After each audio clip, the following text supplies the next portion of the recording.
Black Star Network is here. Hold no punches. I'm real revolutionary right now. Support this man, Black Media. He makes sure that our stories are told.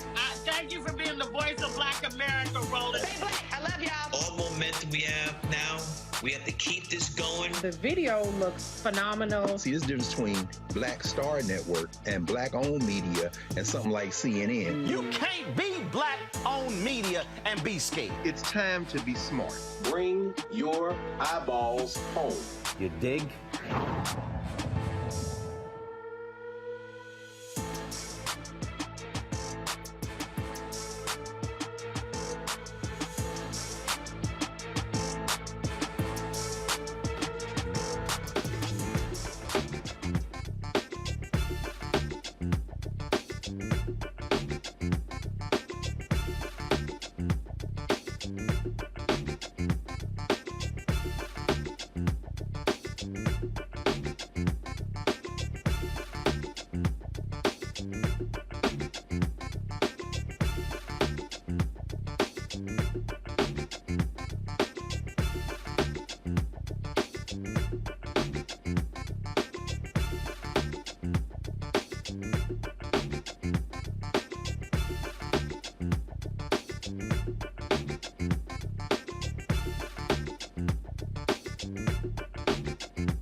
Today is Thursday, February 9th, 2023, coming up on Roland Martin Unfiltered, streaming live on the Black Star Network.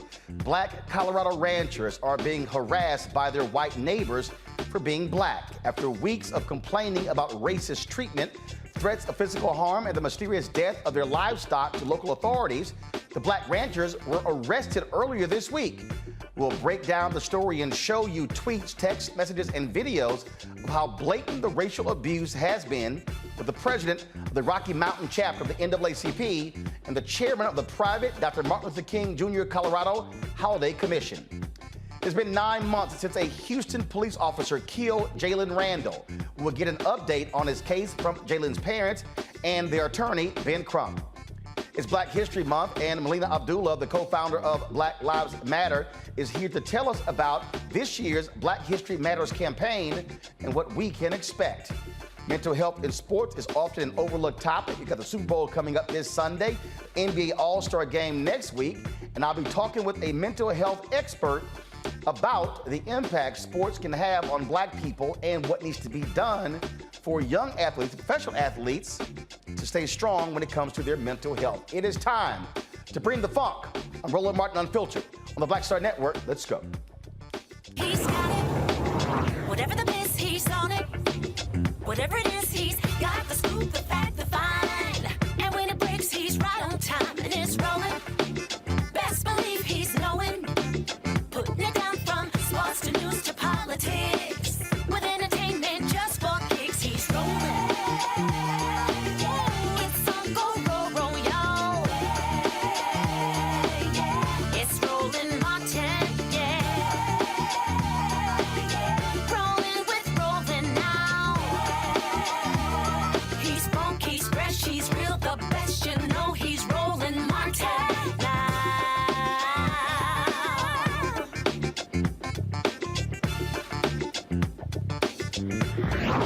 Martin.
Black ranchers in El Paso County, Colorado, were arrested earlier this week after neighbors harassed them. Courtney and Nicole Mallory, owners of Freedom Acres Ranch, were jailed on stalking, tampering with water or utility, and theft charges. Courtney Mallory was detained with a level 5 felony charge. They were accused by their neighbor, Teresa Clark, but it's unclear what led to those charges being filed. The couple said their farm had been targeted by killing their animals, destroying their fence posts, burning their Black Lives Matter flags, spray painting racial slurs on their land, and even waving guns at them. The El Paso County Sheriff's Office has responded to 170 calls and 19 complaints involving the Mallorys over the past 2 years. Now, the Mallorys are scheduled to go to court on February 14th. Their lawyers told them not to come on our show to talk publicly about this because their legal case is still outstanding. Joining us now, though, is Portia Prescott. She is president of the Rocky Mountain NAACP and the spokesperson for the Mallorys. Also, Dr. Vern Howard is the chairman of the private Dr. Martin Luther King Jr. Colorado Holiday Commission. Glad to have both of you here.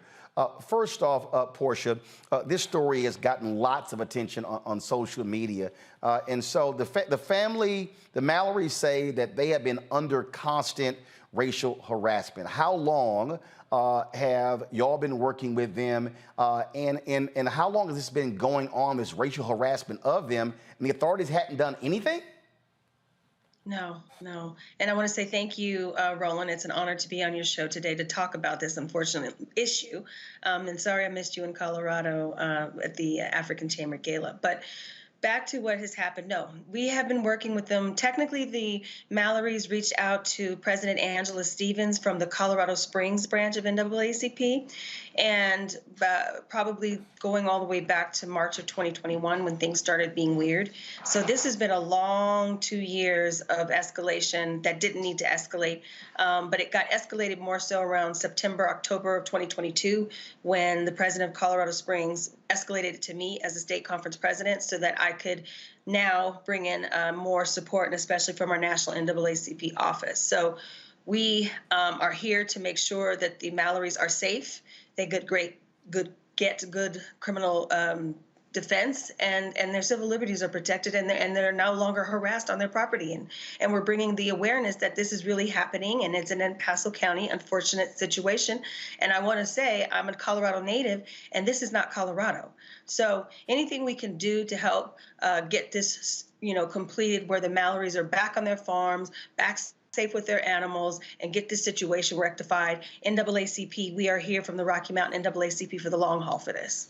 When we look at these allegations, Vern, when you listen to the Mallorys talk about what they have endured, animals being killed, fence posts taken down, Black Lives Matter flags being burned, that's a hell of a whole lot. It is. And ironically, the way their neighbors refer to them as the Black Lives Matter niggers. And furthermore,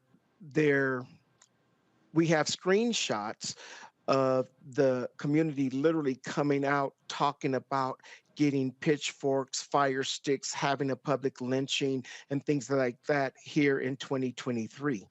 And the El Paso County Sheriff's Department refuses to investigate any of the Mallorys' allegations and claims. And we were meeting with them, President Prescott and I were meeting with them on a Zoom link on Monday, and they would answer questions vaguely and refuse to. They said they take every matter seriously and every citizen seriously.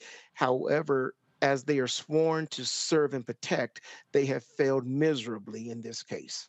Talk about some of those posts. We have some of them here, of course. And so these are, this says Leah Thompson, Michelle Kingor. And so who are these individuals referred here? Exactly who in these posts that we have here? Portia? You know what? I'm not exactly sure. I wasn't aware of these posts. I've just been working closely with the Mallorys, Courtney and Nicole, and I kind of tried to cipher through all of the online stuff. So yes, these came from Vern. Vern, these are Facebook posts here. And so the conversation, Vern, is happening. Who's having these conversations on Facebook? These are the neighbors of the Mallorys. Much like Portia, she and I have been working close with the Mallorys, and when they asked me to be their spokesperson, I asked them to send me the information that I'm able to share with you and other media sources. So what has happened is also they doxed them on Facebook and put their email out there and their address and saying, make sure you go by and give these people the business, so forth, so on. Like even one person here, Denise Lynn, you need to retain counsel and get off social media. We are going to start a lynch mob and take to the streets with pitchforks and fire. Somebody says, are there any restrictions on Maurice Fournier to Denise Lynn? Are there any restrictions on size of pitchforks or fire sticks in Colorado? Asking for a friend. Folks are, and again, all kind of different comments they're actually making here. Absolutely. Now, these posts have been taken down since. However, fortunately, the Mallorys were able to do the screenshot here. And then, Roland, even this past Saturday, there were 10 volunteers that were helping the Mallorys repair their fence. The police responded, the El Paso Sheriff's Department responded 5 different times within a 2-hour period as the Mallorys were doing work on their own personal land. And this is the same El Paso Sheriff's Department that will not respond to the Mallorys' calls. And just so you know, El Paso was a very strong Ku Klux Klan and white supremacist community here in Colorado, and always have been. Yeah, and also understanding in El Paso County, it's less than 6% Black. and the El Paso County has given us vague information about going out to their houses. And obviously now the Clarks or these neighbors have able to weaponize the sheriffs, the whole entire sheriffs, the town, the county against the Mallorys. And it's left them feeling really isolated and alone. And they've been threatened repeatedly. And the scary part is there's like one road into the property from one direction. And this is where people have been, menacing and harassing. And unfortunately, this area of the county has history, especially with us with NAACP and a voter intimidation lawsuit we're dealing with right now, specifically because there would be people, we're an open carry state, who will come onto your property and they know how to intimidate without, claiming that they have done anything. And that has to stop in our state. Now, again, so they are headed to court February 14th. Yes. I also read that there are folks who are trying to organize a protest or rally on their behalf. Any information regarding that? Yes, we were temporarily looking. The Mallorys wanted to plan a protest for the 17th, and yet we're going to hold off on releasing that until after court on the 14th. So this way we'll really know what needs to be done and how it needs to be done. All and right. we say that we're holding off, Roland, because the sheriff's department and the county have been vicious against this family. And so there's so many different charges. Every day there's something else that the county is doing. So we want to make sure that we deal with the 14th, and the 14th they are still safe.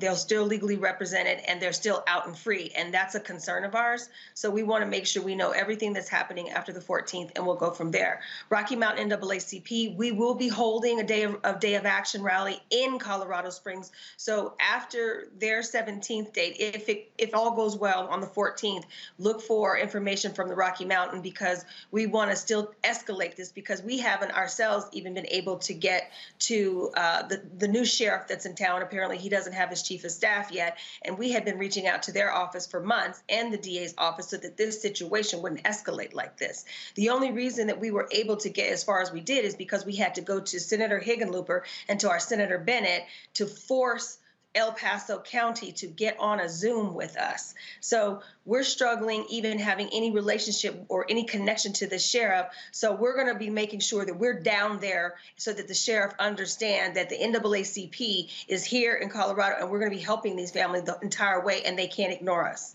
All right, then. Portia and Vern, we appreciate it. Certainly keep us up to date on what happens in this story. Thanks a lot. Thank you. Thanks for being here. All right, Thank folks. Going to a break. I'll be right back on Roland Martin Unfiltered right here on the Black Star Network.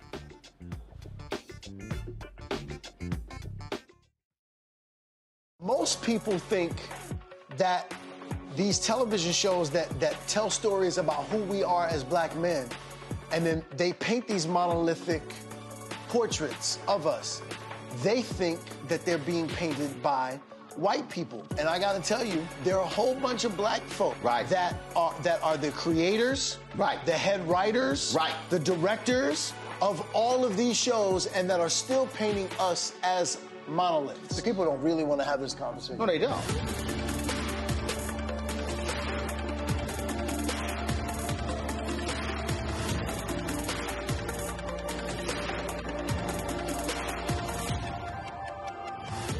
Next on the Black Table with me, Greg Carr. An hour of living history with Dr. Richard Mariba Kelsey, thinker, builder, author, and one of the most important and impactful elders in the African American community. He reflects on his full and rich life and shares his incomparable wisdom about our past, present, and future. African genius is saying that my uncle was a genius, my brother was a genius, my neighbor was a genius. I think we ought to drill that in ourselves and move ahead rather than believing that I got it. That's next on the Black Table, here on the Black Star Network. I'm Deborah Owens, America's Wealth Coach, and my new show, Get Wealthy, focuses on the things that your financial advisor and bank isn't telling you, but you absolutely need to know. So watch Get Wealthy on the Black Star Network.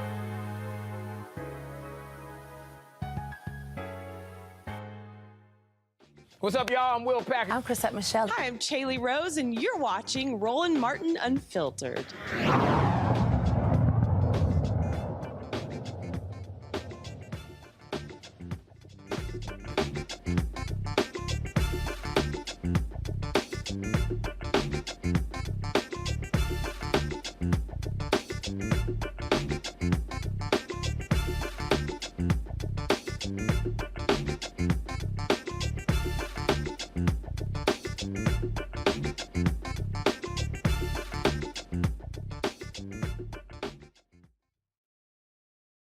Welcome back to Roland Martin Unfiltered on the Black Star Network. Hey, folks, remember, tomorrow's the deadline to vote for Roland Martin Unfiltered to win an NAACP Image Award. That's right. All you got to do is this here. Go to vote.naacpimageawards.net. Scroll down to the category Outstanding News, Information, Series, or Special. Select that category. Scroll to hashtag Roland Martin Unfiltered. Black Votes Matter, Election Night 2022. Click on Vote. Then scroll down back to categories, click on submit. And remember, you can only use one email to vote. So if you got more than one email, you can vote more than one time.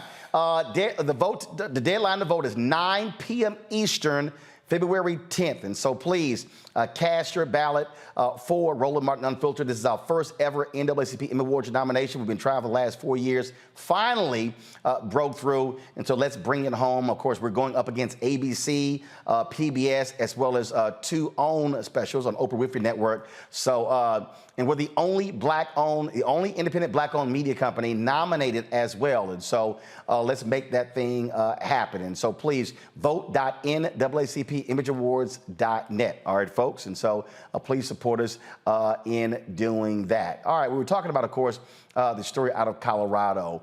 And again, we talk about what's happening in this country. You see what's happening there, and then you see the various things happening back and forth. Now remember last week we were talking about this right here, this AP African American Studies course. Dr. Greg Carr was one of the experts who participated in this. Now we know from leaked emails that the College Board wasn't being truthful. They were going back and forth with the state of Florida regarding this particular course. Those items have now been leaked based upon correspondence. You have that going on. Then you have Texas governor. First of all, let's go ahead and pull that up right there. You actually see the documents. And so these are the actual documents here from the Florida Board of Education showing the back and forth that was going on with regards to this curriculum. So all this claim that, they had finished putting this together and that they got no pressure from anybody, the College Board actually is lying. We now actually see this. This is why it's important to have factual information, Greg. And so DeSantis could play these games as well. We see this is the pressure his Board of Education was putting on the College Board. And what they initially said happened, not really the case. Well, Roland, I think I read the same documents you did, and I'm not at all sure what that really means. That document that you just put up, that one that was shared in social media, says that there were email exchanges between between January 2022 and June 2022, and that the curriculum was sent to in-house folk, well, I say in-house folk, academics to see if at the state universities in Florida to see if they would accept the AP course for credit based on the curriculum in May and June 2022. I went to grad school with the current chair of the African American Studies Department at the University of Florida, my friend Dave Canton. I saw him last Thursday night at the AP unveil at the museum. And I'm sure that if they had been pressured, that had been put on David, he would have said something about it.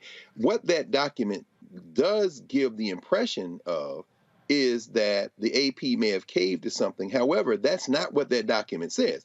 I would be surprised, quite frankly, finally, if other states weren't in communication with the AP as well. We know what Ron DeSantis is doing. I think it's a smokescreen.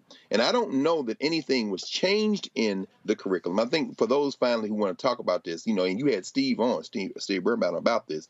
The fourth unit is where a lot of the changes seem to have been moved to the group project, or as it relates to critical race theory, as it relates to intersectionality, queer theory, all topics which are still topics that students can study and discuss in their group project.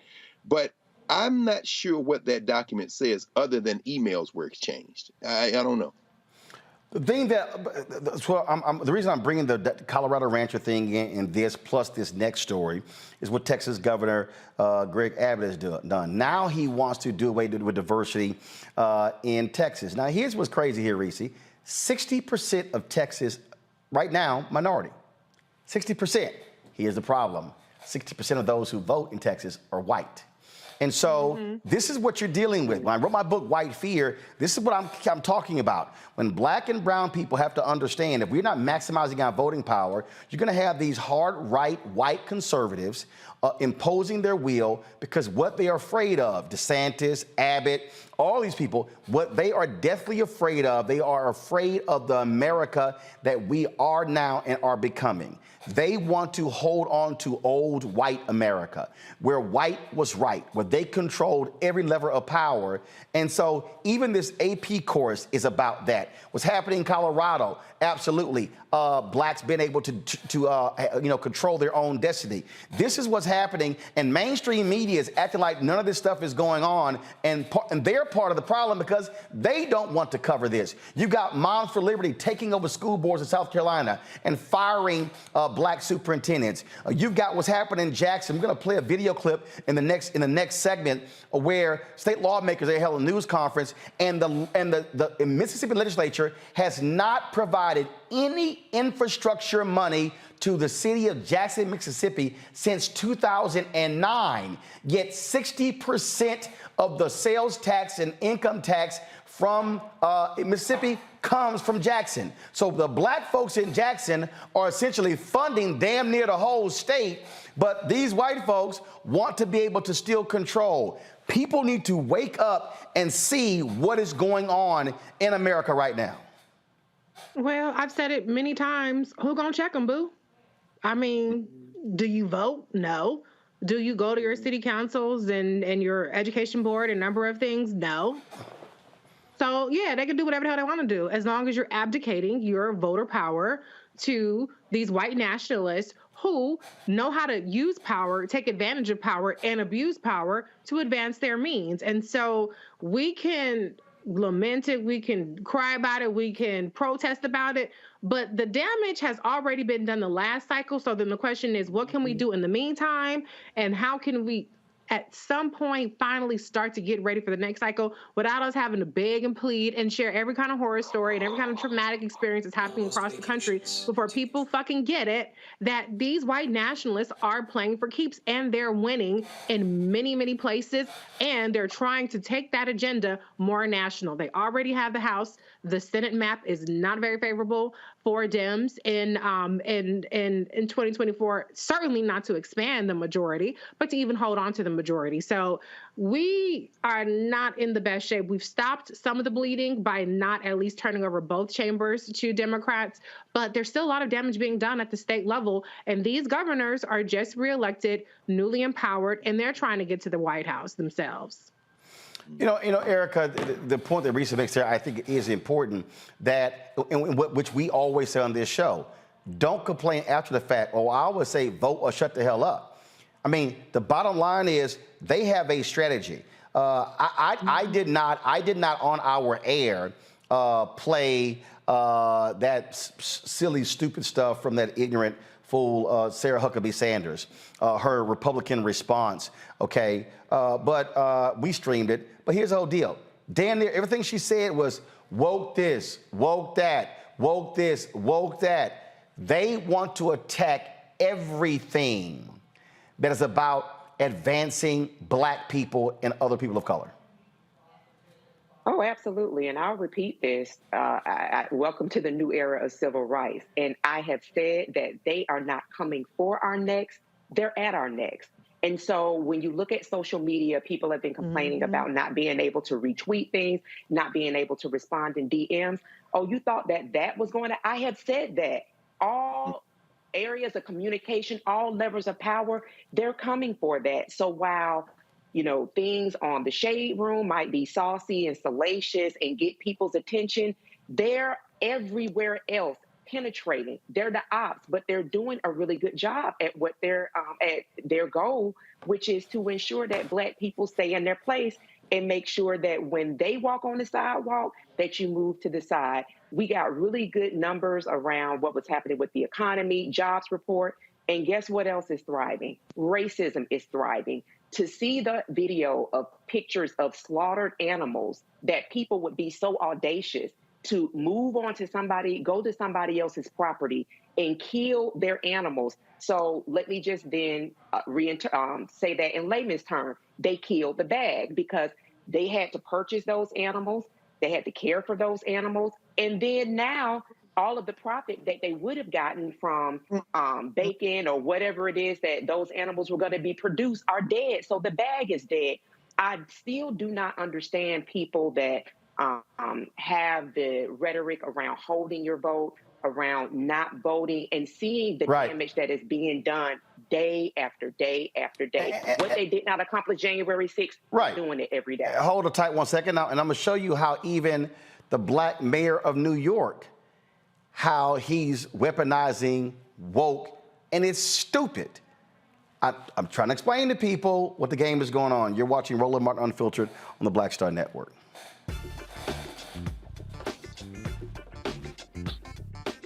The 4th NAACP Image Awards is airing live on February 25th, honoring outstanding performances in film, television, theater, music, and literature. But this year, Roland Martin Unfiltered is nominated for Outstanding News or Information Series or Special. To vote, head to NAACPImageAwards.net, scroll down to Outstanding News/Information Series, select the category. You have to click on hashtag Roland Martin Unfiltered Black Votes Matter Election Night Coverage. To submit your vote, you will need an email. Only one vote allowed per email. Voting ends on February 10th at 9 p.m. Vote today. Hatred on the streets, a horrific scene, a white nationalist rally that descended into deadly violence. White people are losing their damn minds. As an angry pro-Trump mob storms the U.S. Capitol, we're about to see the rise of what I call white minority resistance. We have seen white folks in this country who simply cannot tolerate Black folks voting. I think what we're seeing is the inevitable result of violent denial. This is part of American history. Every time that people of color have made progress, whether real or symbolic, there has been what Carol Anderson at Emory University calls white rage as a backlash. This is the rise of the Proud Boys and the Boogaloo Boys. America, there's going to be more of this. Here's all the Proud Boys, guys. This country is getting increasingly racist in its behaviors and its attitudes because of the fear of white people. The fear that they're taking our jobs, they're taking our resources, they're taking our women. This is white fear.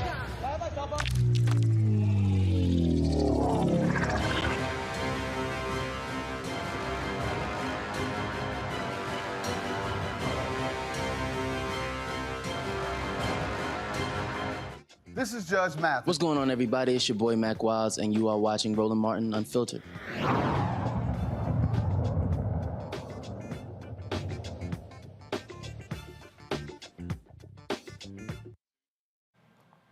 So I just want to walk folks through something here, just so you understand, again, what is going on. And so this is the headline. Eric Adams blames woke Democrats for exodus of Latinos, Asians from party. And so he was on MSNBC, and this was the question. Now, first of all, it was a complete, utterly bullshit question from Joe Scarborough. When he asked Scarborough if there was a disconnect between working class voters who should be aligned with Democrats economically and party leaders. Now, let's just understand this here, and you've heard us say this on this show. Whenever you hear folks like Joe Scarborough say working class voters, he means white people. The data actually doesn't lie. Who won working class voters? Democrats. See, Reese, Greg, Erica, it's always interesting when you see these national media people put this sort of stuff out. This is a fact. Fact of the matter is, Democrats won working voters. They're talking about white working voters. And then And then Adams goes, there was, and you look at the numbers, there's a hemorrhaging of our Latino community, our AAPI, Asian American and Pacific Islander communities that's leaving the traditional Democratic base. The mayor said the exodus began, quote, because we've allowed the loudest and those who consider themselves to be woke to set the Democratic agenda. This is what, and then some of us never went to sleep, and we hear and speak directly to people. I think this party is now understanding that we have to speak at those issues that are important: jobs, public safety, educating our children, good health care, just these common kitchen table issues that we move away from. That's a lie. I mean, Greg, it's a fundamental lie. When you literally look at the bills passed in the last 2 years, it was kitchen table issues. It was economic issues. But see, again, what a Mayor Adams needs to understand is he literally is playing into the hands of the poll-driven Republican Party by using their talking points. And he is reaffirming it. That's what he's actually doing. And so what I'm trying to explain to people all around the country, that's why I thought it was stupid for the Obama people to pick up Obamacare. You don't use their term as like it's somehow, oh, no, we can flip it. That's the people, oh, no, we can flip the N-word. No, you can't. It's the same, the ER or the A, okay? It's the same. But this is what people have to understand is there is a clear line of attack on anything dealing with black. And they're going to attack Christopher Rufo's tweet months ago. They want to put everything under that banner. Everything. Absolutely. Well, I mean, Roland, Reese, you've been making this point, and we all have, but you've been very keen about this. We've got to overflow the boundaries of imposing our will on this political system. We can't leave any tool not in the toolbox. In other words, any tool in the toolbox, rather. We got to use every weapon. The vote is only one weapon. But see, and we talked about this in the coverage on Tuesday night.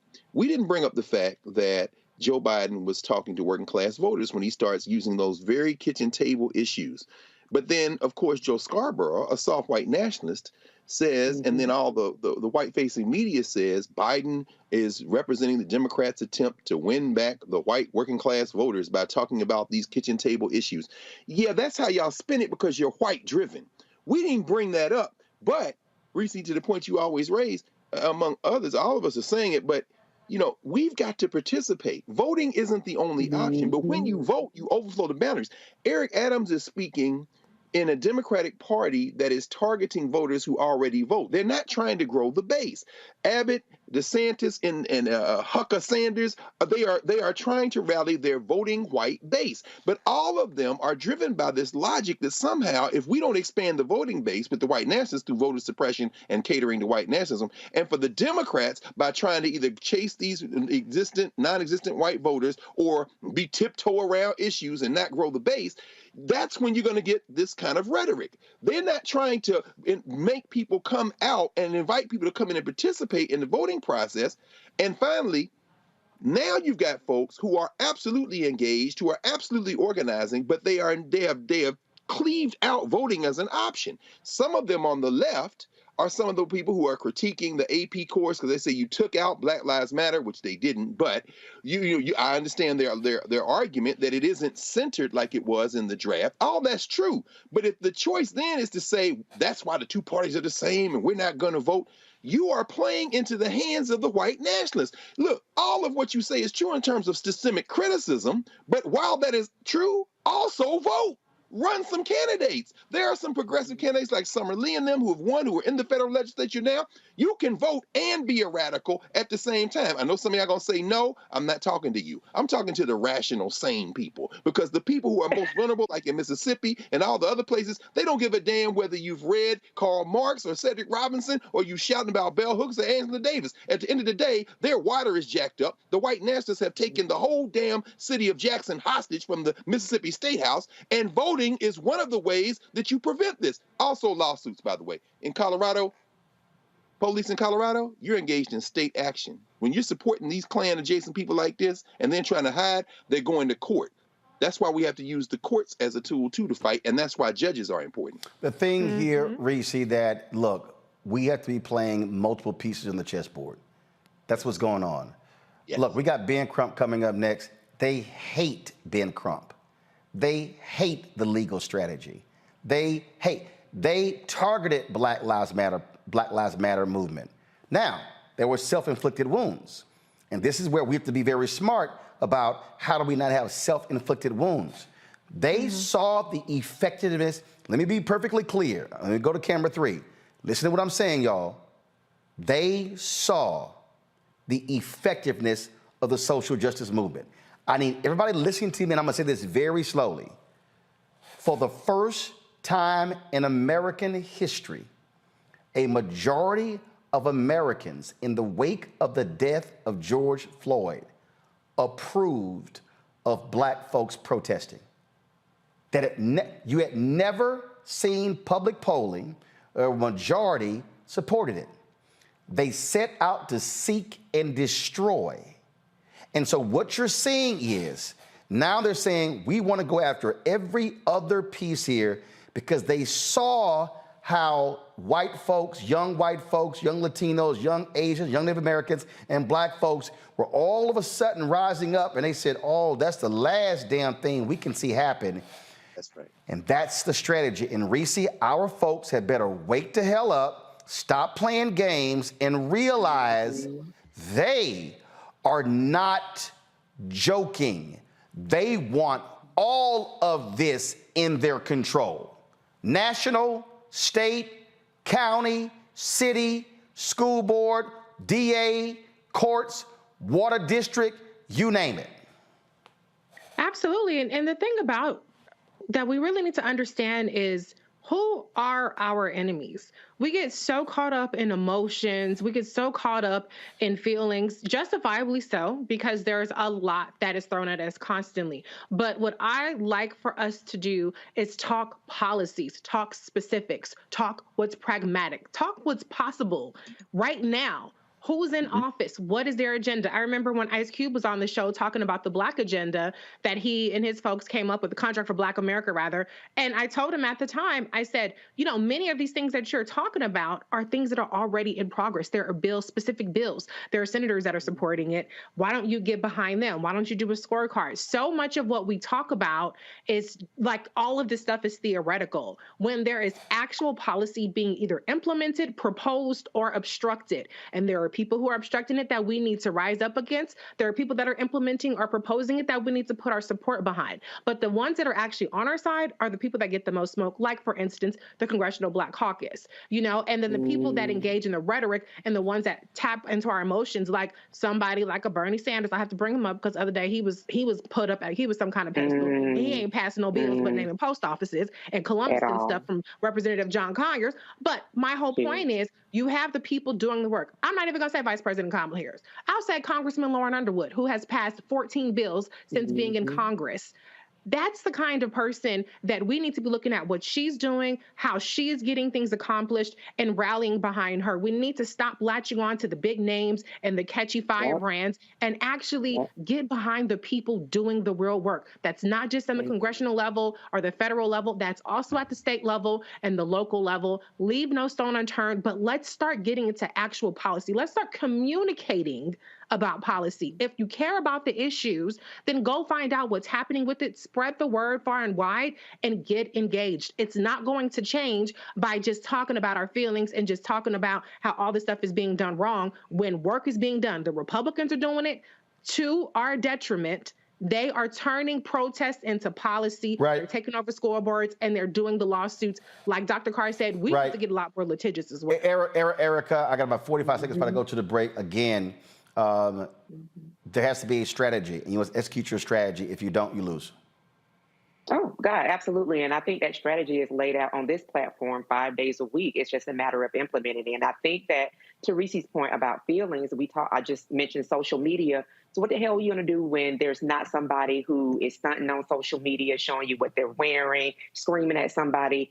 What happens when that's gone? You have to connect to the people that are actually doing the work. So less celebrity, more substance. Folks, why you must support this show. Coming up next, first of all, we're going to talk with Ben Crump and the family of a Black man shot and killed in Houston. That's one of the reasons why you must support this show, because we give updates on what's happening, staying on top of this stuff. Look, Other black media, I don't know what the hell they doing. They focusing on all kind of other entertainment stuff, Zeus Network. I don't give a damn about none of that stuff. I don't. I really don't. If you want to watch a Housewives show, knock yourself out. I ain't talking about it here. We have to keep our people informed on what's really happening in the real world. First of all, download the Black Star Network app. Here's why. Look, YouTube, Facebook actually puts restrictions on our video, the Tyree Nichols video.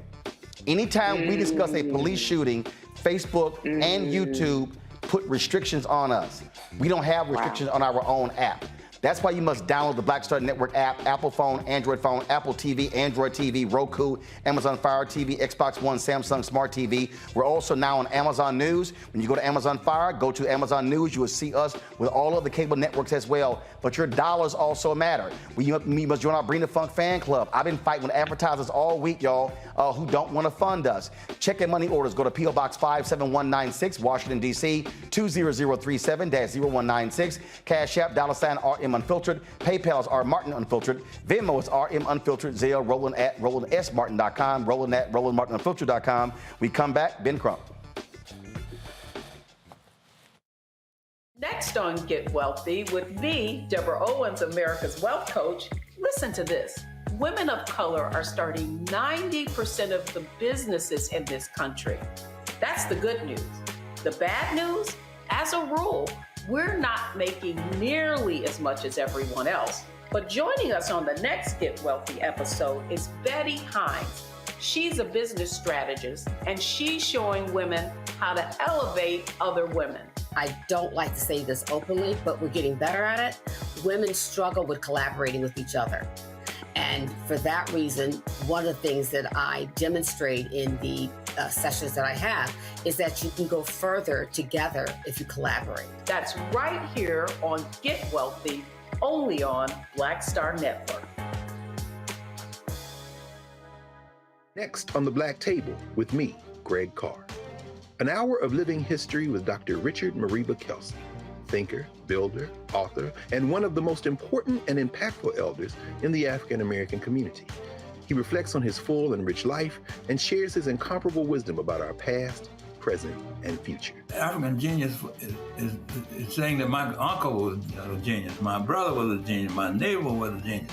I think we ought to drill that in ourselves and move ahead rather than believing that I got it. That's next on the Black Table, here on the Black Star Network. Yo, it's your man Dion Cole from Blackish, and you're watching Roland Martin Unfiltered. Stay woke.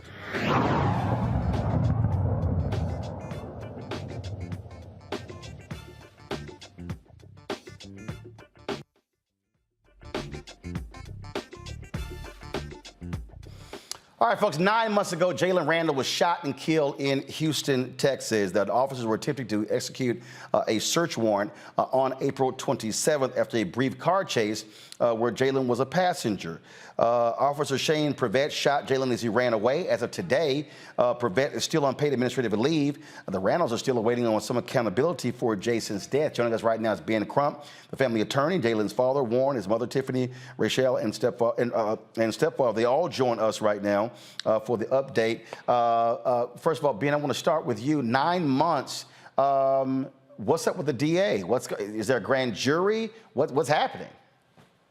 Roland Martin, thank you so much for having us and staying on these stories, even when mainstream media seems to try to brush us aside.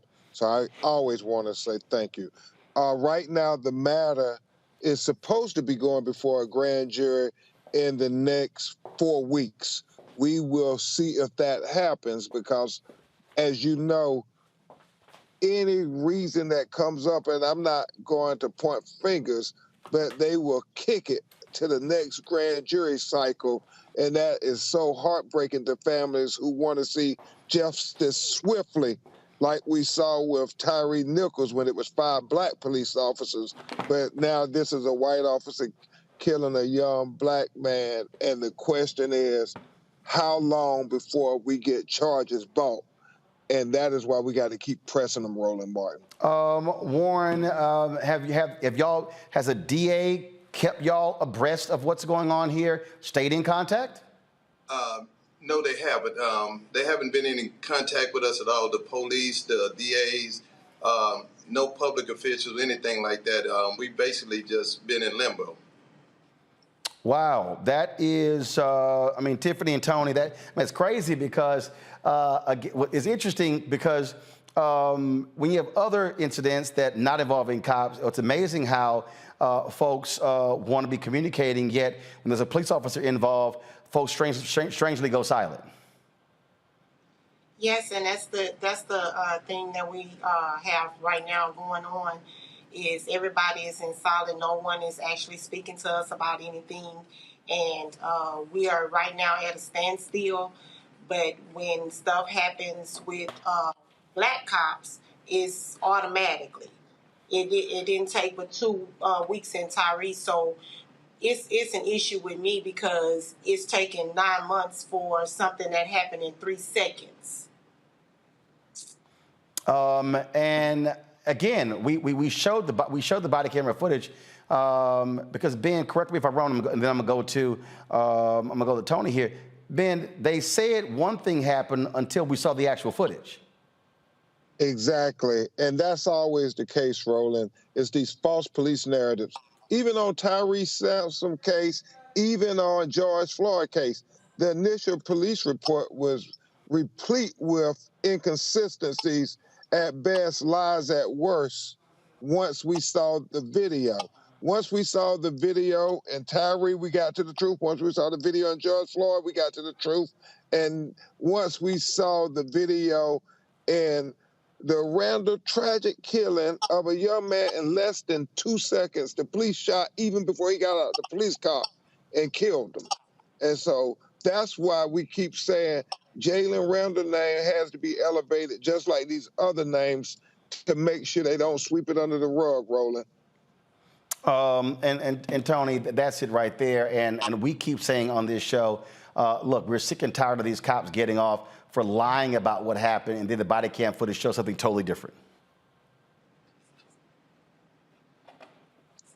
Tony, did you hear him? Tony? Go ahead. Well, yeah, the footage is showing completely opposite what these officers are saying. But, you know, it's a real big problem here. Everybody's laying dormant, even the public officials, the NAACP in the fourth largest city in America, they're laying dormant. The officials, no one's taking accountability. No one's standing up for anything. But as soon as there's other issues in other states or whatever, they're flying out and they're, you know, really in Houston right now, the politicians are more media whores than anything. They're not supporting the constituents. They're not doing anything here in the city of Houston. And this is the fourth largest city in America, Roland. And you know that because you're from here also. And like I say, Benner, Kim Ogg, everybody, they sweeping everything under the rug. But when my esteemed attorney appears anytime, you know, everybody wants to come and get in the picture with him. But we need action here. We need change here in Houston, Texas, man, because this can't continue to happen. It's a continuing to happen. People have been killed. We're in a war zone in our own neighborhoods right now, Roland.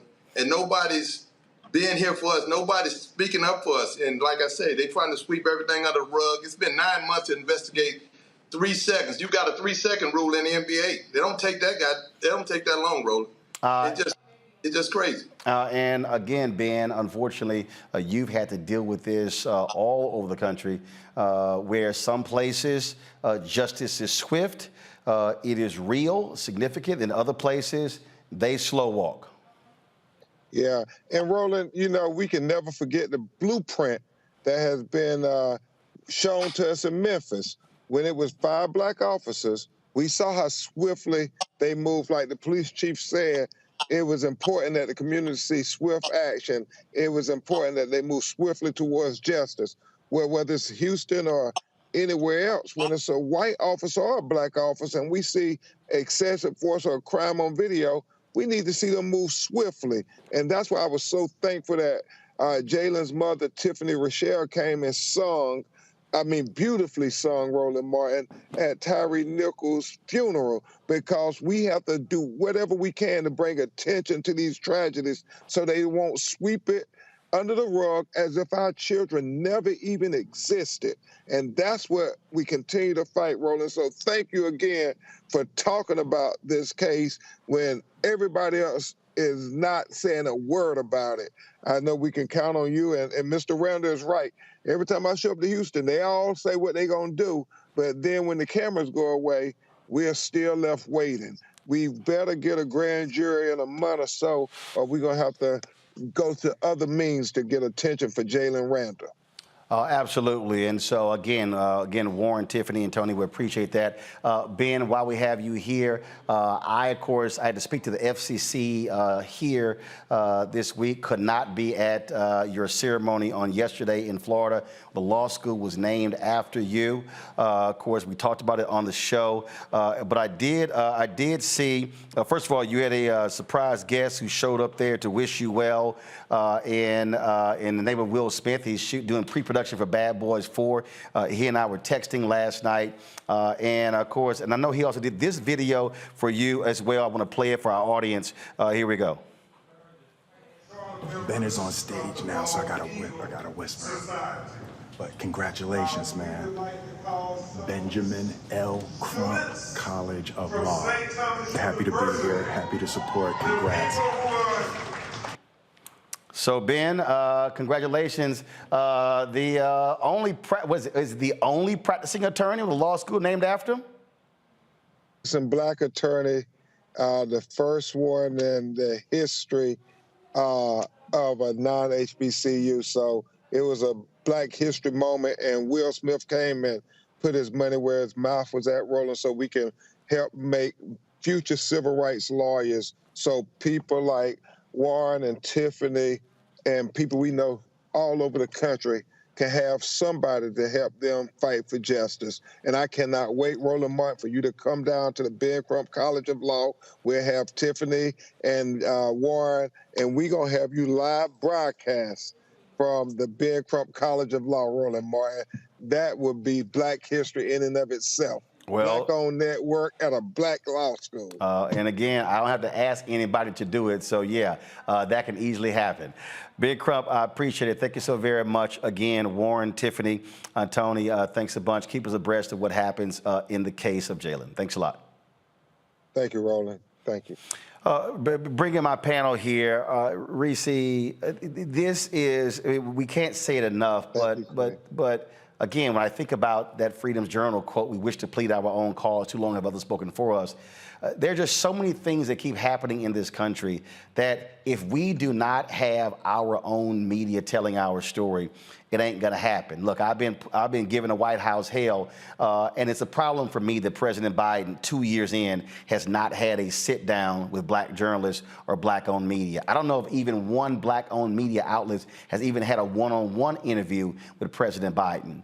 I think back to Greg, when William Monroe Trotter jumped all up in President Woodrow Wilson, who threw him out of the White House. The fact of the matter is, we cannot depend, our future we cannot depend on MSNBC, Fox News, ABC, NBC, CBS to deal with our stuff. Reese? Muted. One of the things I talk about often is credibility. And in our community, we listen to those that have built up that credibility and trust with us. And that's why a lot of politicians find themselves struggling when they go into the community once a year, twice a year, once an election cycle, and people are checked out already. And so Black media is one of those forums where we have, because we put in the work over years, built that trust with the Black community. There are other people who have trust that shouldn't, like some of these gossip blogs and things like that. But I think too often when we look at who gets the access, when we look at who gets the accolades, it's not necessarily the people that have that credibility with the community. Roland, I've been out with you, or I've seen you out when we were both at events. And I've seen how out of this and my peripheral over here, my peripheral over there, there's a line of people trying to get with you. I don't think that that's the case for other people that I've seen that are on these bigger networks. I haven't seen even that kind of response from just regular Black people. I'm not talking about the politicos. I'm talking about everyday Black people. And so I think that it's not just the White House. It's not just any particular politician, but the Democratic Party at some point needs to figure out who has the credibility and who has the ear and the finger on the pulse to the Black community, And make sure that you can't just look at follower count. You can't just look at ratings per se. You can't just look at what's quote unquote mainstream. You have to go to where the people are getting their information from and engage those folks, give them the access. And you will find that the people that you're trying to reach, really, you don't have to spend billions of dollars on TV ads that go nowhere. You can get right directly to the people. But that's a value that they have to have. Indeed. And in fact, real quick here, Greg, I'm going to go into my office. So y'all know I have that Black owned Media Matters. And I told y'all, these are all these t-shirts people send me all the time. But I want to show y'all something here, Greg. We have it on this wall right here. Where is it? Y'all see the video, right? Mm-hmm. Okay. Sideways. Right here. Hold up. Yeah. Sideways. Okay. Thanks, Reese. The Memphis Free Speech and Headlight. Okay. So why did I show that, Greg? Because Ida B. Wells Barnett was writing about lynching. She's writing about lynching. And other people were trying to ignore lynching. So if you don't have Black media keeping the story alive, guess what? Folk don't know about what's going on. That's why we cannot depend on them for our news. No, we can't. We shouldn't. And even if we could, we shouldn't. As you say, Ida Wells, when she wrote and urged her folk to first get their rifles and then to leave Memphis, ultimately, because the law could not protect them, they had lynched one of her friends who was a community pillar. This brother had a grocery store, the People's Grocery. And it was the economic success of that brother that triggered that white anger, that white rage that you write about, whether it be Tulsa, whether it be Memphis. And it brings up a couple of points that are interrelated. Actually, do this here, Greg. I'm going to do this here. I'm over time. I'm going to go to break, but I want to finish that point when we come back. Because, again, I need people watching to understand when y'all hear me make the appeal to download the app and to give, I ain't doing it just because. I'm telling you, you are not going to get this stuff other places, and then you wonder why we're confused. People say, well, I didn't know, because you're watching the wrong stuff. You're watching Roland Martin Unfiltered on the Black Star Network. Back in a moment. Black Star Network is here. Oh, no punch! I'm real revolutionary right now. Thank you for being the voice of Black America. All momentum we have now, we have to keep this going. The video looks phenomenal. See, there's a difference between Black Star Network and Black-owned media and something like CNN. You can't be Black-owned media and be scared. It's time to be smart. Bring your eyeballs home. You dig? The 54th NAACP Image Awards is airing live on February 25th, honoring outstanding performances in film, television, theater, music, and literature. But this year, Roland Martin Unfiltered is nominated for Outstanding News or Information Series or Special. To vote, head to NAACPImageAwards.net, scroll down to Outstanding News/Information Series, select the category. You have to click on hashtag Roland Martin Unfiltered Black Votes Matter Election Night Coverage. To submit your vote, you will need an email. Only one vote allowed per email. Voting ends on February 10th at 9 p.m. Vote today. Hi, I'm Dr. Jackie Hood Martin, and I have a question for you. Ever feel as if your life is teetering and the weight and pressure of the world is consistently on your shoulders? Well, let me tell you, living a balanced life isn't easy. Join me each Tuesday on Black Star Network for a Balanced Life with Dr. Jackie. We'll laugh together, cry together, pull ourselves together, and cheer each other on. So join me for new shows each Tuesday on Black Star Network, A Balanced Life with Dr. Jackie.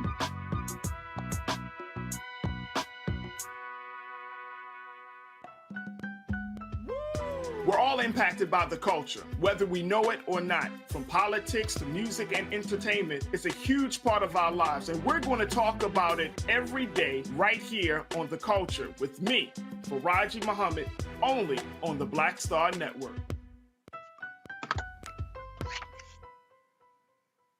Hey, I'm Amber Stevens-West. Yo, what up, y'all? This is Jay Ellis, and you're watching Roland Martin Unfiltered.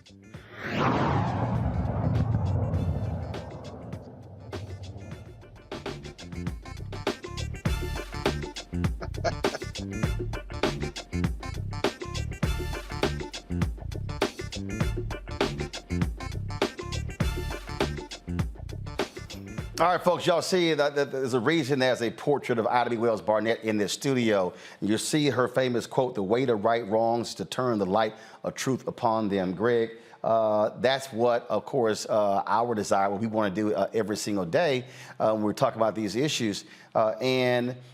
It's Reese's always going off on people saying, all y'all blue checks, y'all always posting clips of something on CNN. Somebody said, and hell, we discussed on this show 2-3 weeks earlier, and then folk finally get around to it. And so part of the thing that happens is that many of our people are literally walking around completely uninformed about what's going on. And then it's like, oh, why didn't we know? Well, because you're watching the wrong stuff. That's exactly right. And of course, you can buy a blue check now, and they're beginning to censor people reaching their follower limit, as Reese was saying. They're interfering, as you said, Erica. We had to be very clear, and I'm glad you brought this up, Reese. When you go among our people, that's when you find out who our people trust. You're absolutely right, Reese. I've been in those places too, and I'm sure, and all of us have been in places. There's a brother who works at a grocery store in the neighborhood named Rob. Every time I see Rob, he's saying, I was watching Roland last night. You tell Roland I've been, and then he always ends when we talk. He says, and I'm not anybody. I said, brother, Roland knows, and we all know you are everybody. You are somebody. We're all together in this. That is the spirit. I don't care whether I'm in Atlanta or New York, if I'm in Oakland, anywhere I've been. Everybody is like, yo, tell Roland, I'm supported. Well, we need that to translate into support. And many of those people do support. But let's be very clear. Ben Crump, we've come to know Ben Crump in the wake of Trayvon Martin, not because he was an expert in civil rights cases and fighting, but because Ben Crump combines a law license with a commitment, with an understanding that you shine, as Ida Bell Wells would say at Holly Springs, Mississippi, the light of truth. You heard him say it. He keeps coming back to it. If we don't get what we want and need in the courtroom, we need to flood the streets. We need to turn the light on. That's why he always thanks you, Roland. And so, it was great to go to the studio and to see everybody in person, and then walking through the studio and be so impressed by all this. And while I'm tweeting out stuff like everybody else, I'm getting messages from students. Tell Roland I need a job. I'm in television production. And I'm saying Roland will hire all of y'all if he had the resources, which brings me to the point. The reason you go on these breaks, of course, is because now we're on Amazon. You can't go over. You got to make sure it's lined up perfectly, correctly, so that it is beamed out to the world. Well, guess what? In those breaks, we see commercials for the Black Star Network. We see commercials for the Black Star Network, and we need to see more commercials for advertisers, and they're not going to move until we move. But when we move, they move. That's what shining the light does. And so MSNBC, I don't care if you're black on MSNBC or CNN, they're not going to move until we move. And when we move, they move. But even when they move, we have to remember the only reason they moved is because we have something we control, we own, that is crystal clear, that is sharing and shedding the light. And as a result, that's when things change. They don't change when you stay at home. You're not saying support the Black Star Network because it's an ego-driven boost or it makes you feel. No, you're saying support the Black Star Network because when all else fails, the only thing we can rely on is each other.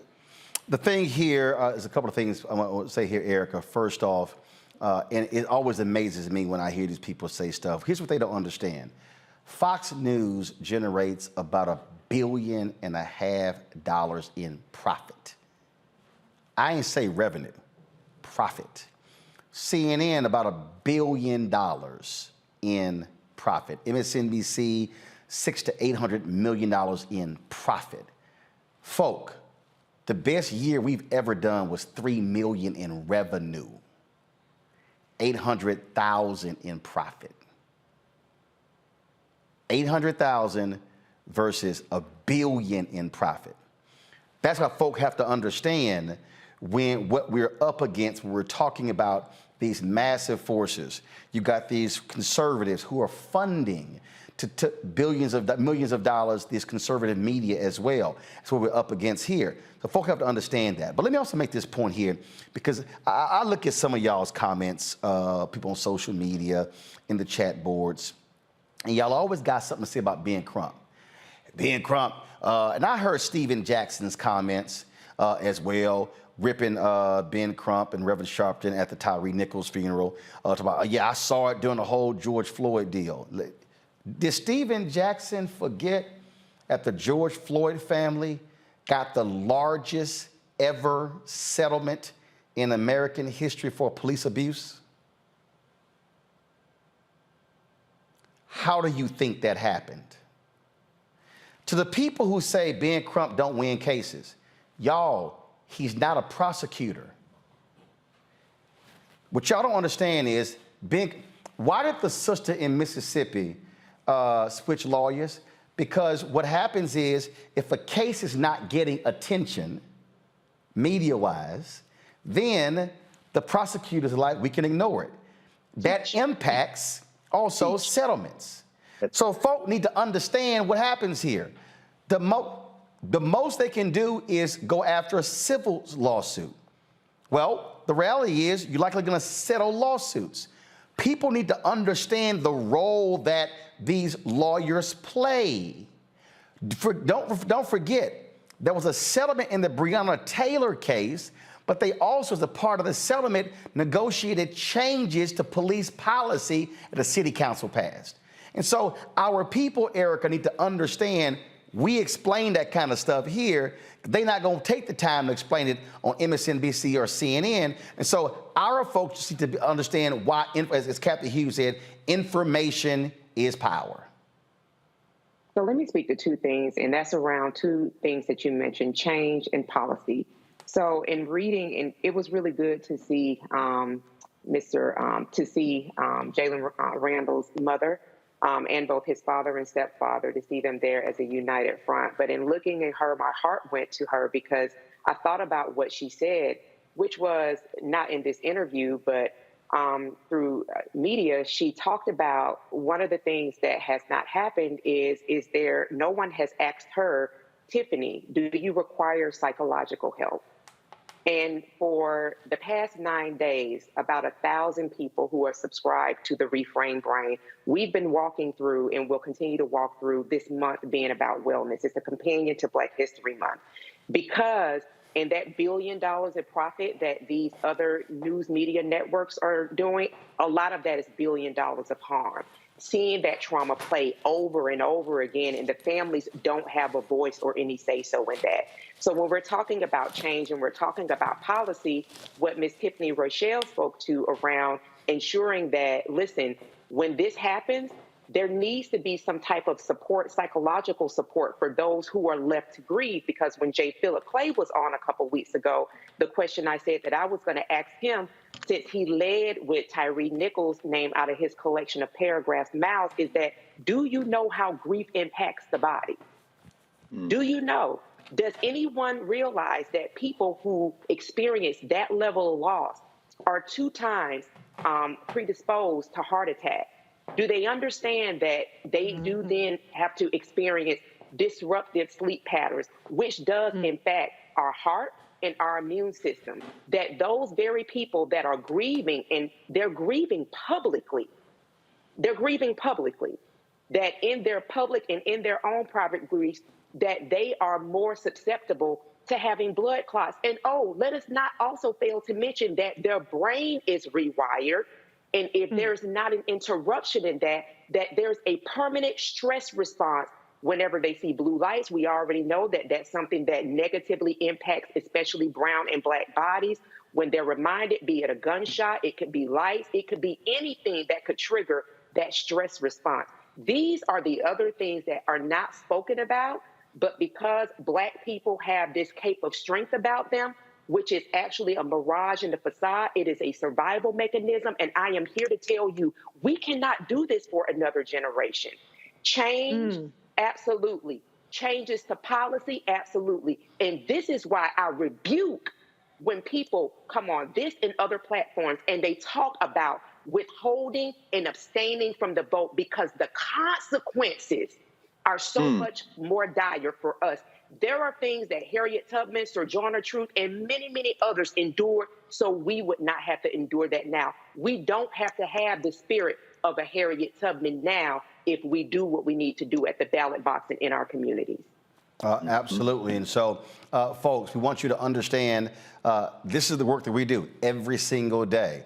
because, again, we can't wait for somebody else to tell our story. Coming up next, we'll talk with Melina Abdullah of the Black Lives Matter, one of the activists there, talking about their Black History Initiative a little bit later.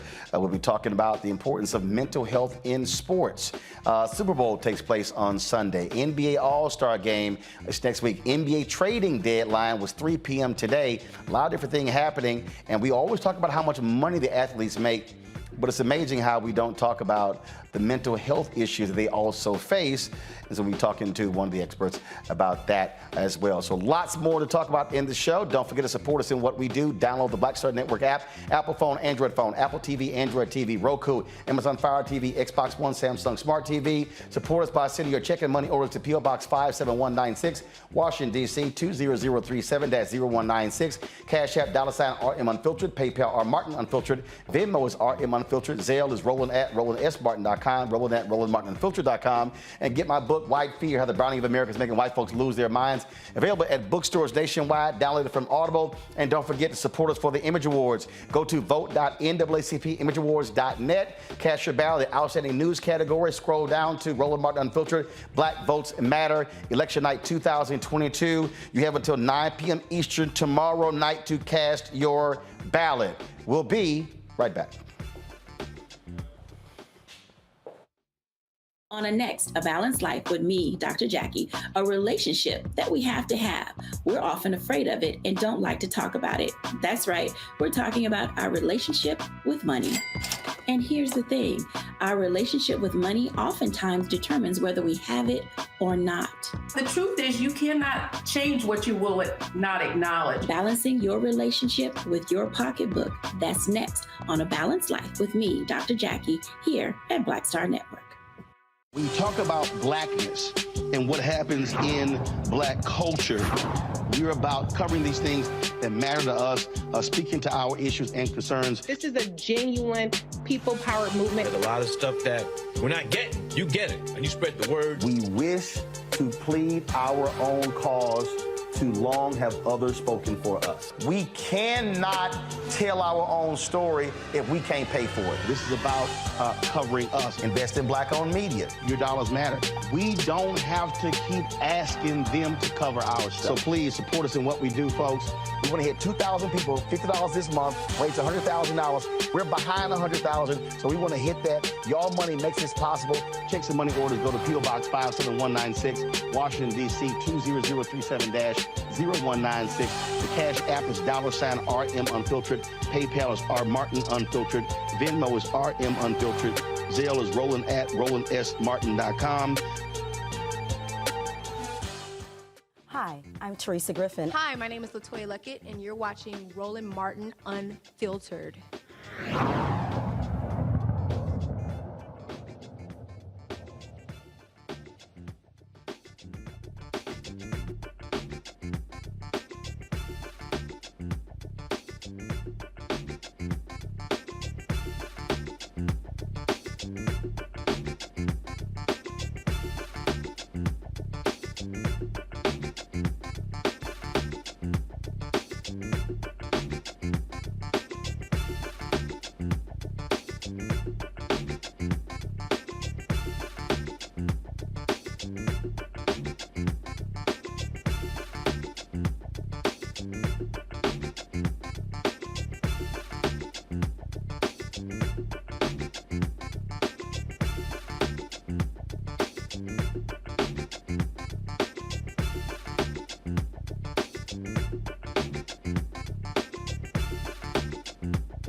All right, of course, Black History Month. Now, of course, other people really focus a lot on Black History Month. I get it. We don't ignore it. But we do Black 365/7, so it's not like it's just a major thing for us because we do it all 12 months. And so that's important for us to understand. The Black Lives Matter grassroots movement, they've launched its hashtag Black History Matters, a campaign with leading Black scholars. Joining us right now is Melina Abdullah, director of Black Lives Matter Grassroots, co-founder of Black Lives Matter Los Angeles. So Melina, explain exactly what this initiative is.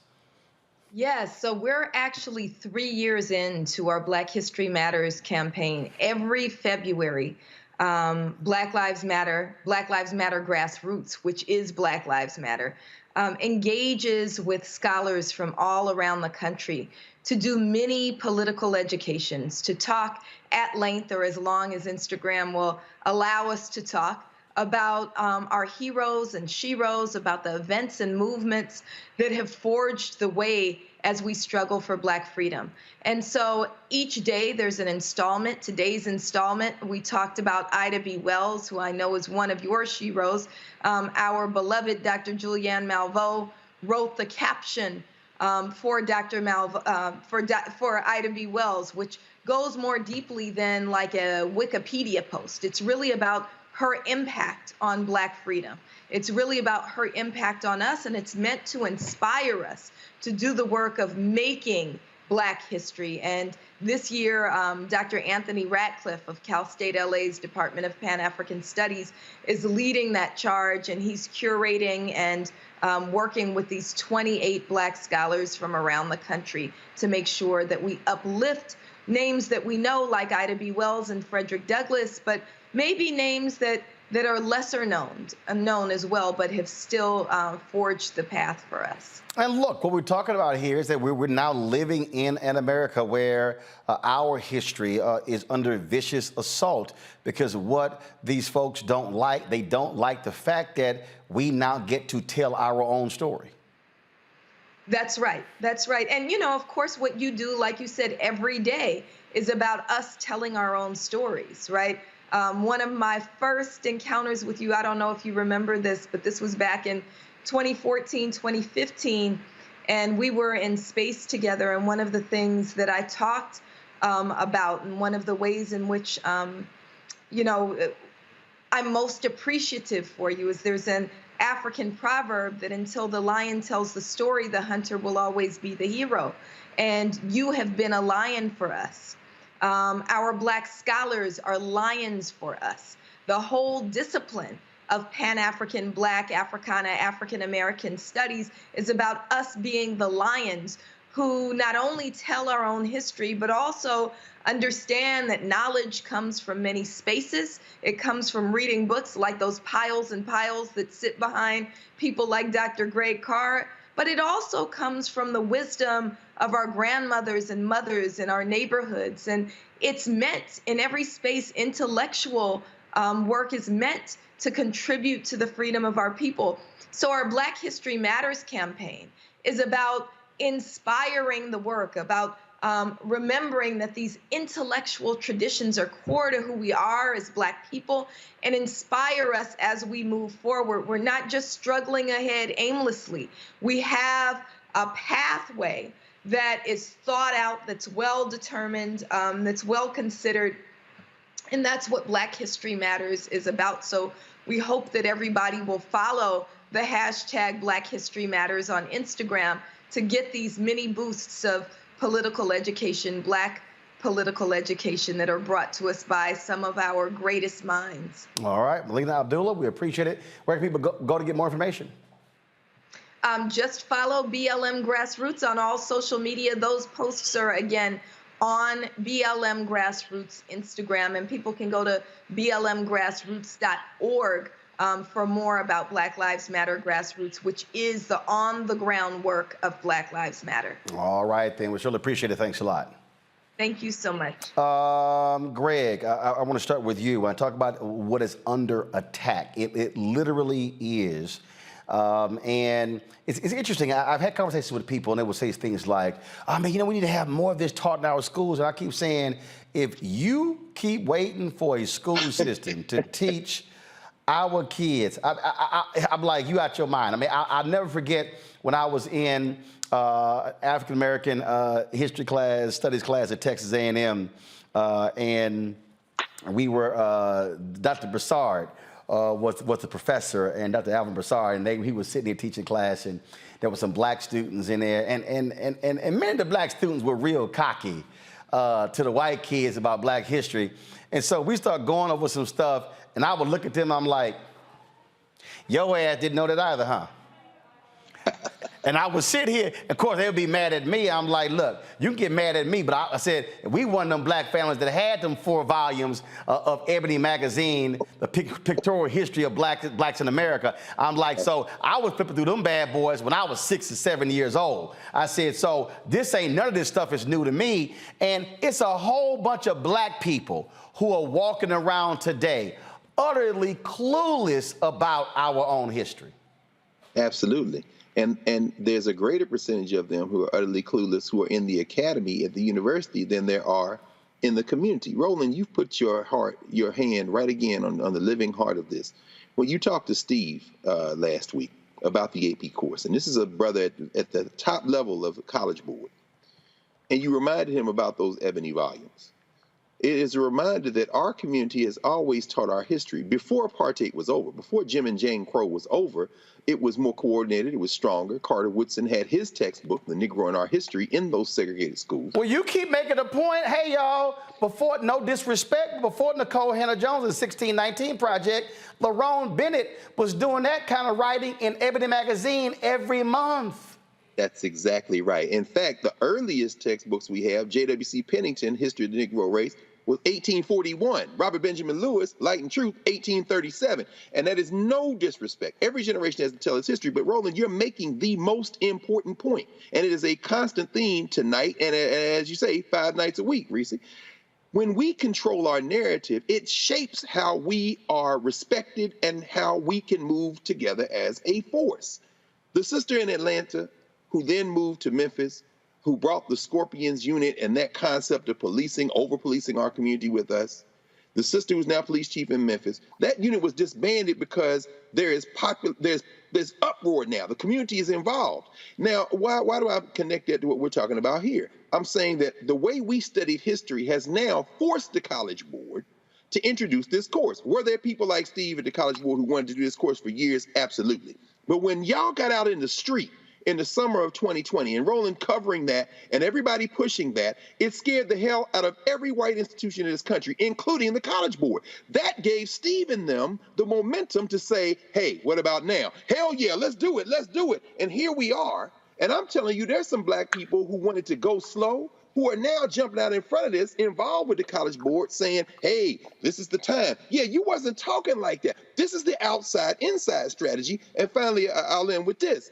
You know, we've always studied, and this is what I saw firsthand Thursday night talking with these teachers who are teaching the course. Imagine this. You got an AP course on African American studies for the first time in history. Students are taking that course. They took it in the fall. They're taking it in the spring. They're going to go back in the fall. As they are telling their friends, particularly their black high school friends, who ain't never been in AP. I never took an AP class. I myself am a graduate of ISS. Some of y'all know what that is. I'll tell the rest of you. In-school suspension. So the point is this.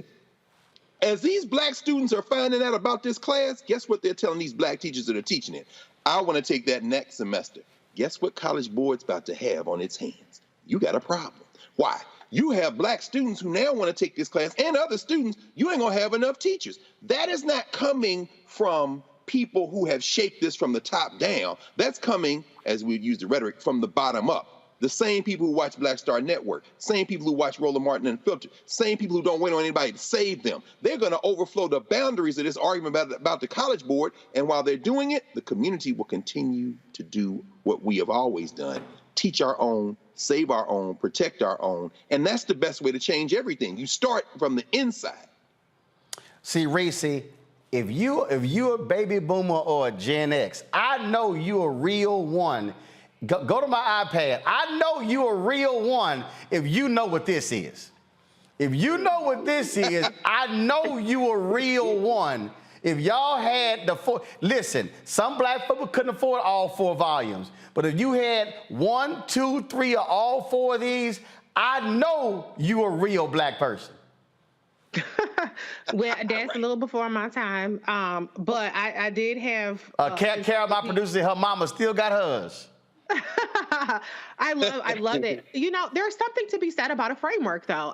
To Dr. Carr's point about, you know, what it means for the institution of learning to have the AP course. You know, what a lot of people are succeeding at now is putting information in bite-sized chunks that are catchy enough to, whether it's true or not, people are going to take it and run with it. And I do think that context and the way that things are introduced matters. Not to bring up, you know, the other night, but for instance, when our conservative friend brought up Fannie Lou Hamer and her position, taking her position out of context can be harmful and it can be weaponized. And so I think that it is important to have things like the AP course that has been vetted.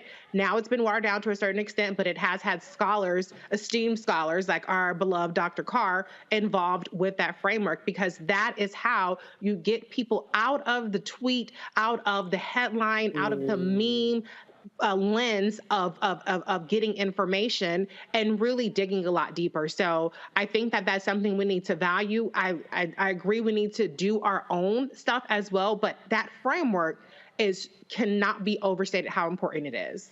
I got about 20 seconds, Erica. Go.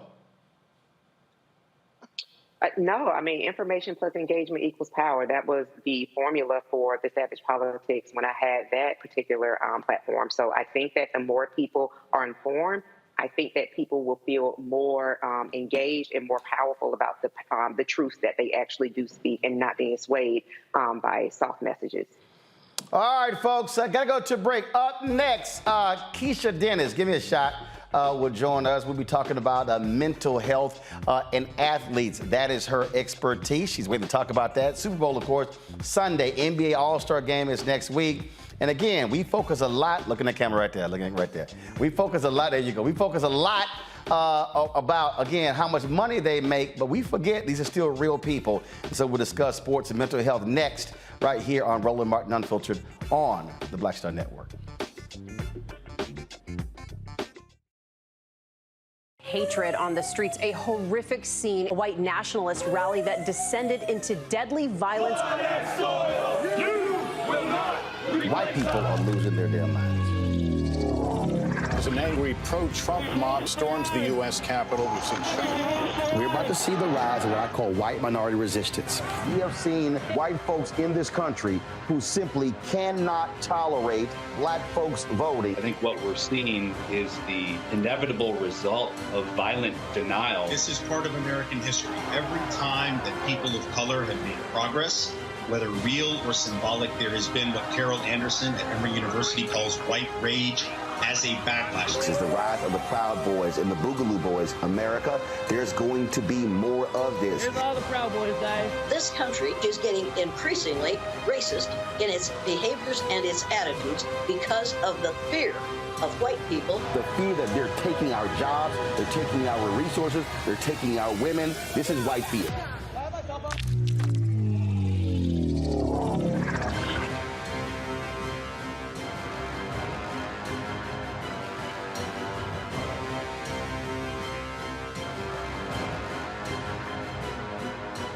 Pull up a chair, take your seat. The Black Table with me, Dr. Greg Carr, here on the Black Star Network. Every week, we'll take a deeper dive into the world we're living in. Join the conversation only on the Black Star Network.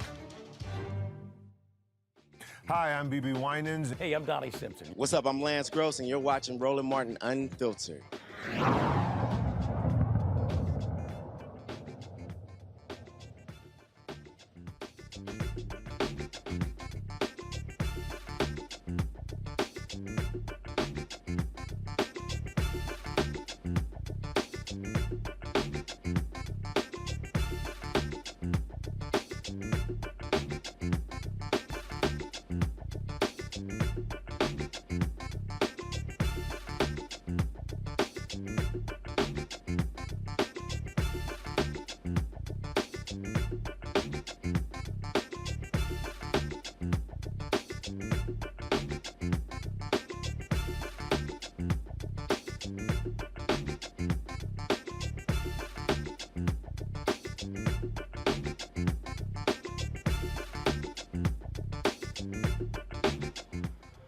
All right, 3 hours ago, really 4 hours ago, the NBA trading deadline actually expired. Kevin Durant, blockbuster trade. He gets transferred from Brooklyn Nets to the Phoenix Suns. John Wall left the Rockets, trashed 3 weeks ago. Now he's got traded back to the Rockets from the Clippers for Eric Gordon.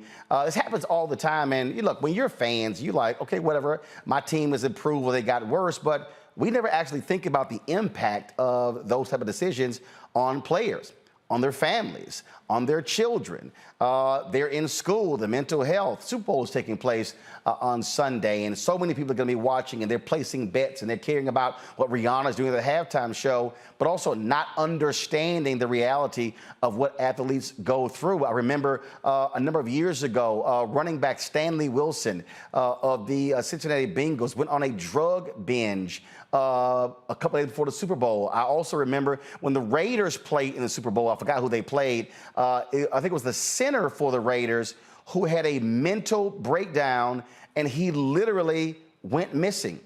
Folks, before the Super Bowl. Now you would say, what the world are you thinking? This is the biggest game of your life. But the reality is that mental health impacts athletes just like it does everybody else. And so my next guest is the founder and CEO of the Elephant in the Room. That's her foundation. Keisha Dennis focuses on these issues, and she specifically works in the area of sports. So glad to have you here. So first of all, what led you to work in this space? Well, to be honest with you, it came from personal experiences.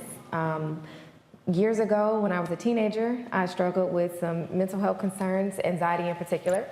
And just like everyone in today's society, just didn't want to really talk about it.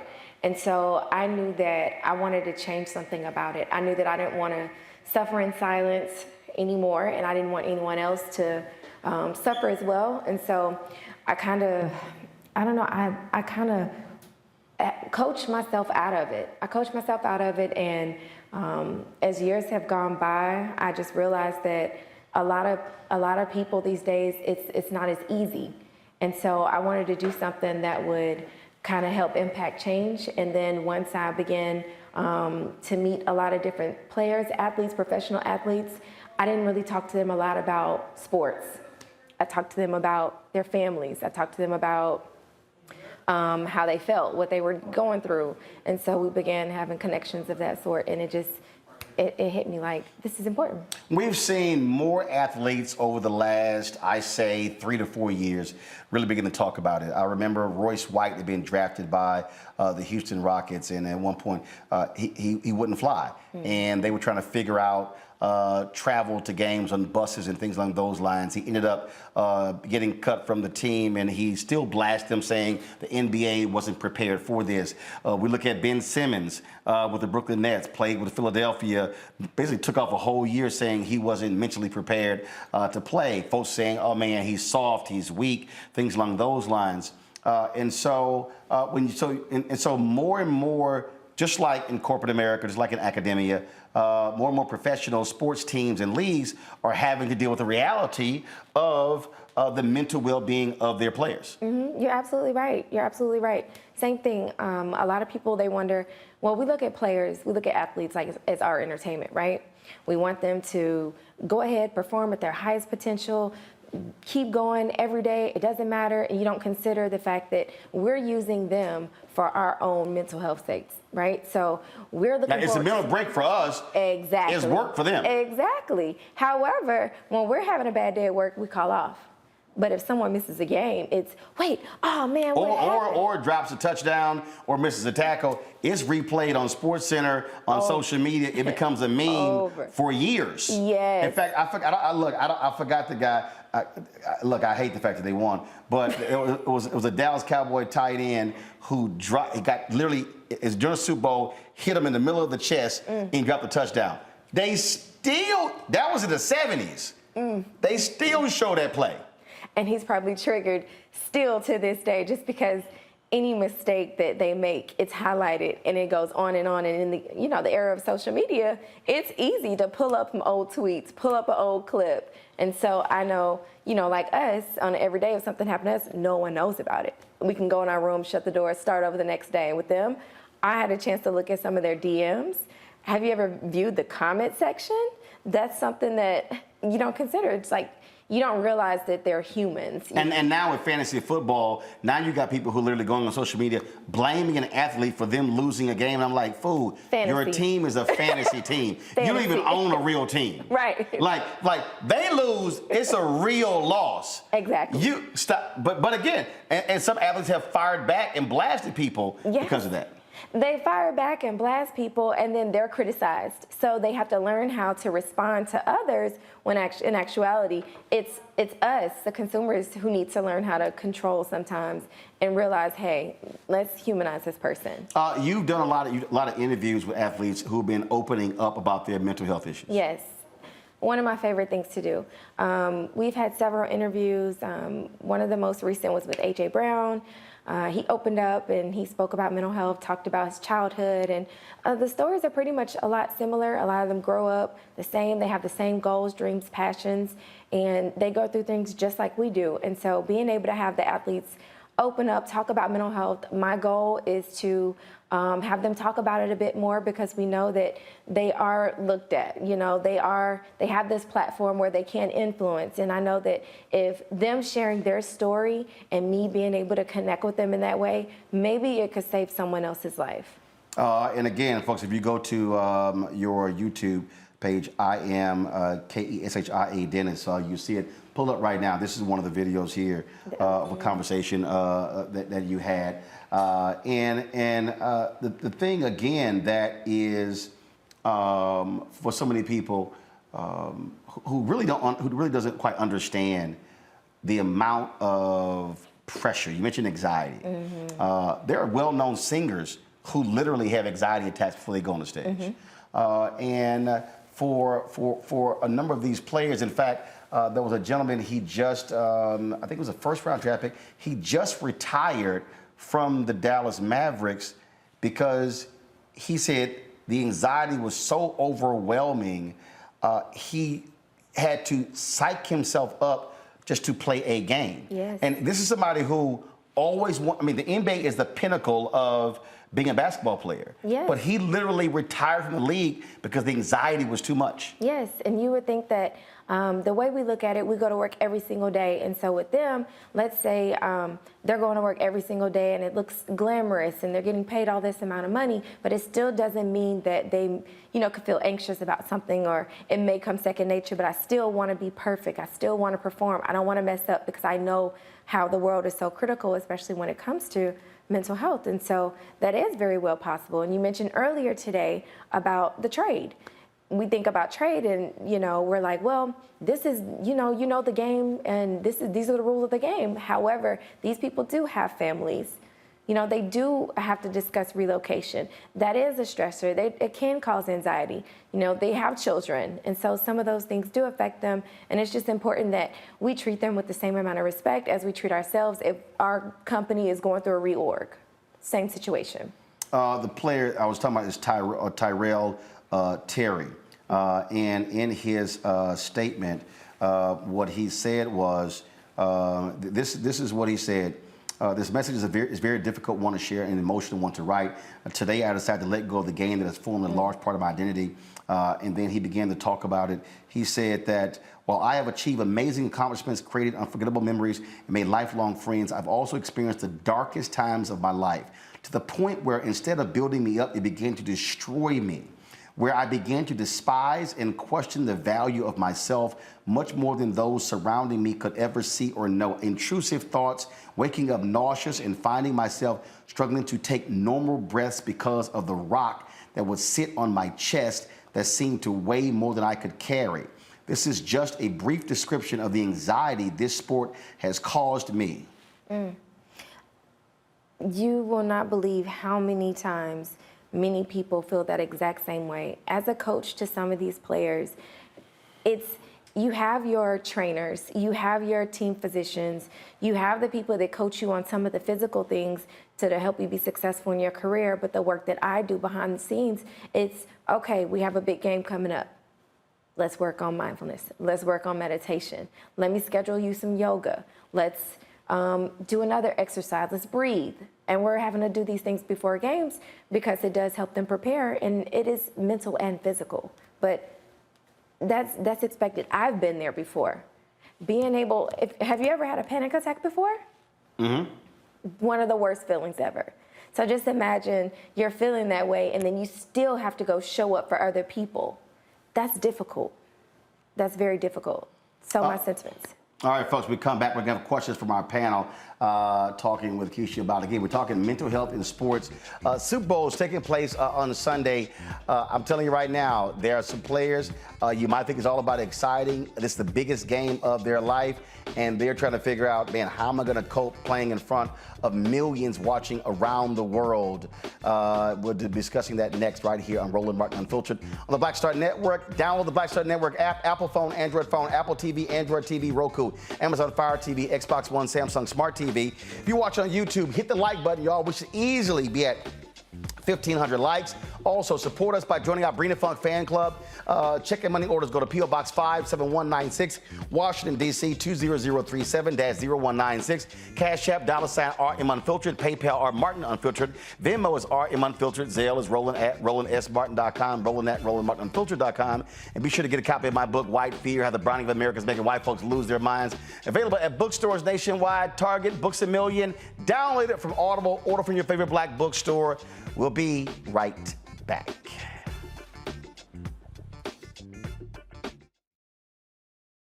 Hi, I'm Dr. Jackie Hood Martin, and I have a question for you. Ever feel as if your life is teetering and the weight and pressure of the world is consistently on your shoulders? Well, let me tell you, living a balanced life isn't easy. Join me each Tuesday on Black Star Network for A Balanced Life with Dr. Jackie. We'll laugh together, cry together, pull ourselves together, and cheer each other on. So join me for new shows each Tuesday on Black Star Network, A Balanced Life with Dr. Jackie.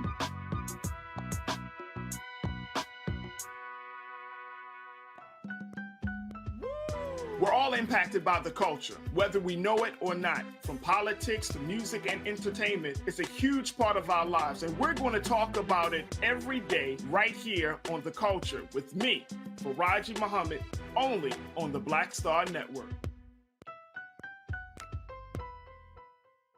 The 54th NAACP Image Awards is airing live on February 25th, honoring outstanding performances in film, television, theater, music, and literature. But this year, Roland Martin Unfiltered is nominated for Outstanding News or Information Series or Special. To vote, head to NAACPImageAwards.net, scroll down to Outstanding News/Information Series, select the category. You have to click on hashtag Roland Martin Unfiltered Black Votes Matter Election Night coverage. To submit your vote, you will need an email. Only one vote allowed per email. Voting ends on February 10th at 9 p.m. Vote today.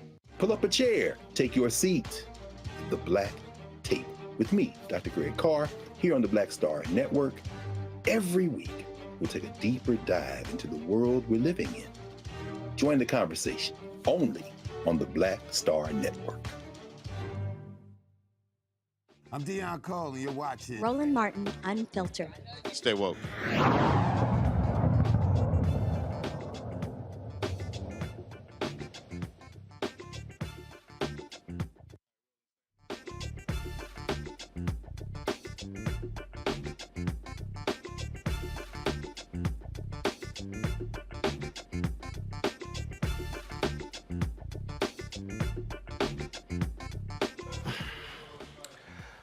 All right, folks. Keisha Dennis, founder and CEO of the Elephant in the Room Foundation, is our guest, talking about mental health in sports. Conversation you're not going to necessarily get on ESPN and some of the places talking about the Super Bowl this week. Time for our panel, and I'll start with Erica. Erica is the founder of the Reframe Brain. She was in a major car accident, Keisha. And she's talked about, she talked the other night about, in terms of, what'd you say, Erica, you had a suicide... suicide safety plan. Yeah, suicide safety plan because of the things that we're going through, the traumatic brain injury that you suffered. Go right ahead with your comment and question for Keisha. Absolutely. It's a pleasure to meet you. As Roland said, I am the founder and host of the Reframe Brain podcast, where we center brain health and unseen injuries. And Very interesting, this week, there was a Black Men's Brain Health conference that was sponsored in part by the NFL. And so as a person who is now a cognition coach and a wellness expert, I wanted to find out from you, have any of the NFL players or athletes that you have been in conversation with, have they attended this brain health conference in Tempe, Arizona, yesterday and today by any chance?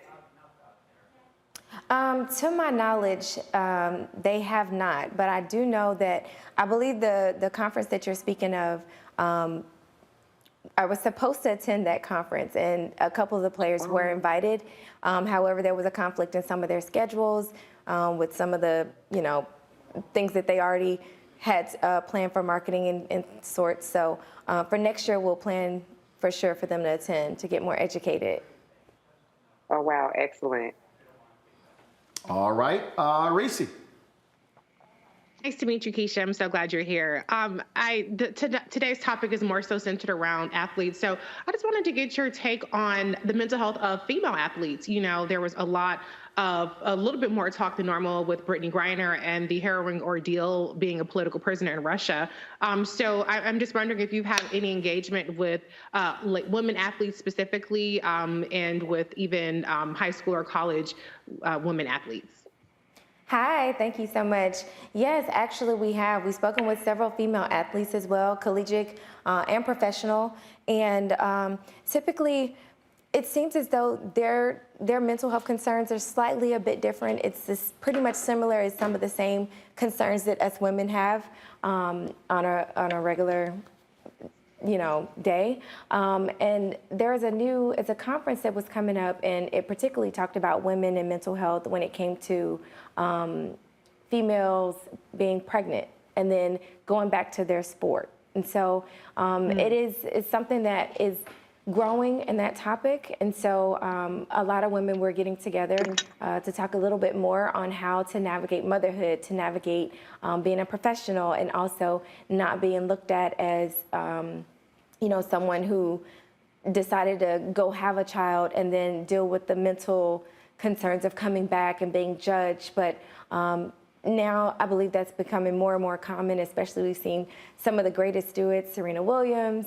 And so it's kind of setting the standard that, women are able to bear children, get back to work, but also still keep their mental intact. Oh, and on that point, I'll go to my iPad. The WNBA is actually investigating the Las Vegas Aces because one of their star players, Darica Hamby, said that she was being bullied by the team because she was pregnant, them trying to pressure her to come back as well. And so they've had to deal with that as a league. So that's definitely one of the issues they've been facing. Dr. Greg Carr. Thank you, Roland, and thank you, Sister Keisha. This is a very important conversation. I want to draw a contrast and answer you a very specific question. My brother-in-law played in the NFL for a number of years. He was a defensive back, and so he wasn't at one of those positions where in a minute the whole thing could end. And I know when he and my sister and niece and nephew, they moved from Seattle to Pittsburgh and Atlanta, and they played in the Super Bowl. He shepherded his money, he husbanded his money, he qualifies for the pension, and he transitioned because he has his college degree from Tennessee State into the healthcare profession. So, I got an inside look at the fact that it ain't the life that people think it is. I want to ask you in contrast about the brother who was all in the news last month, but we're not hearing much from now, and that's DeMar Hamlin. We know he signed that initial contract. We know the Bills have kind of said they're going to honor that contract with money that wasn't necessarily guaranteed.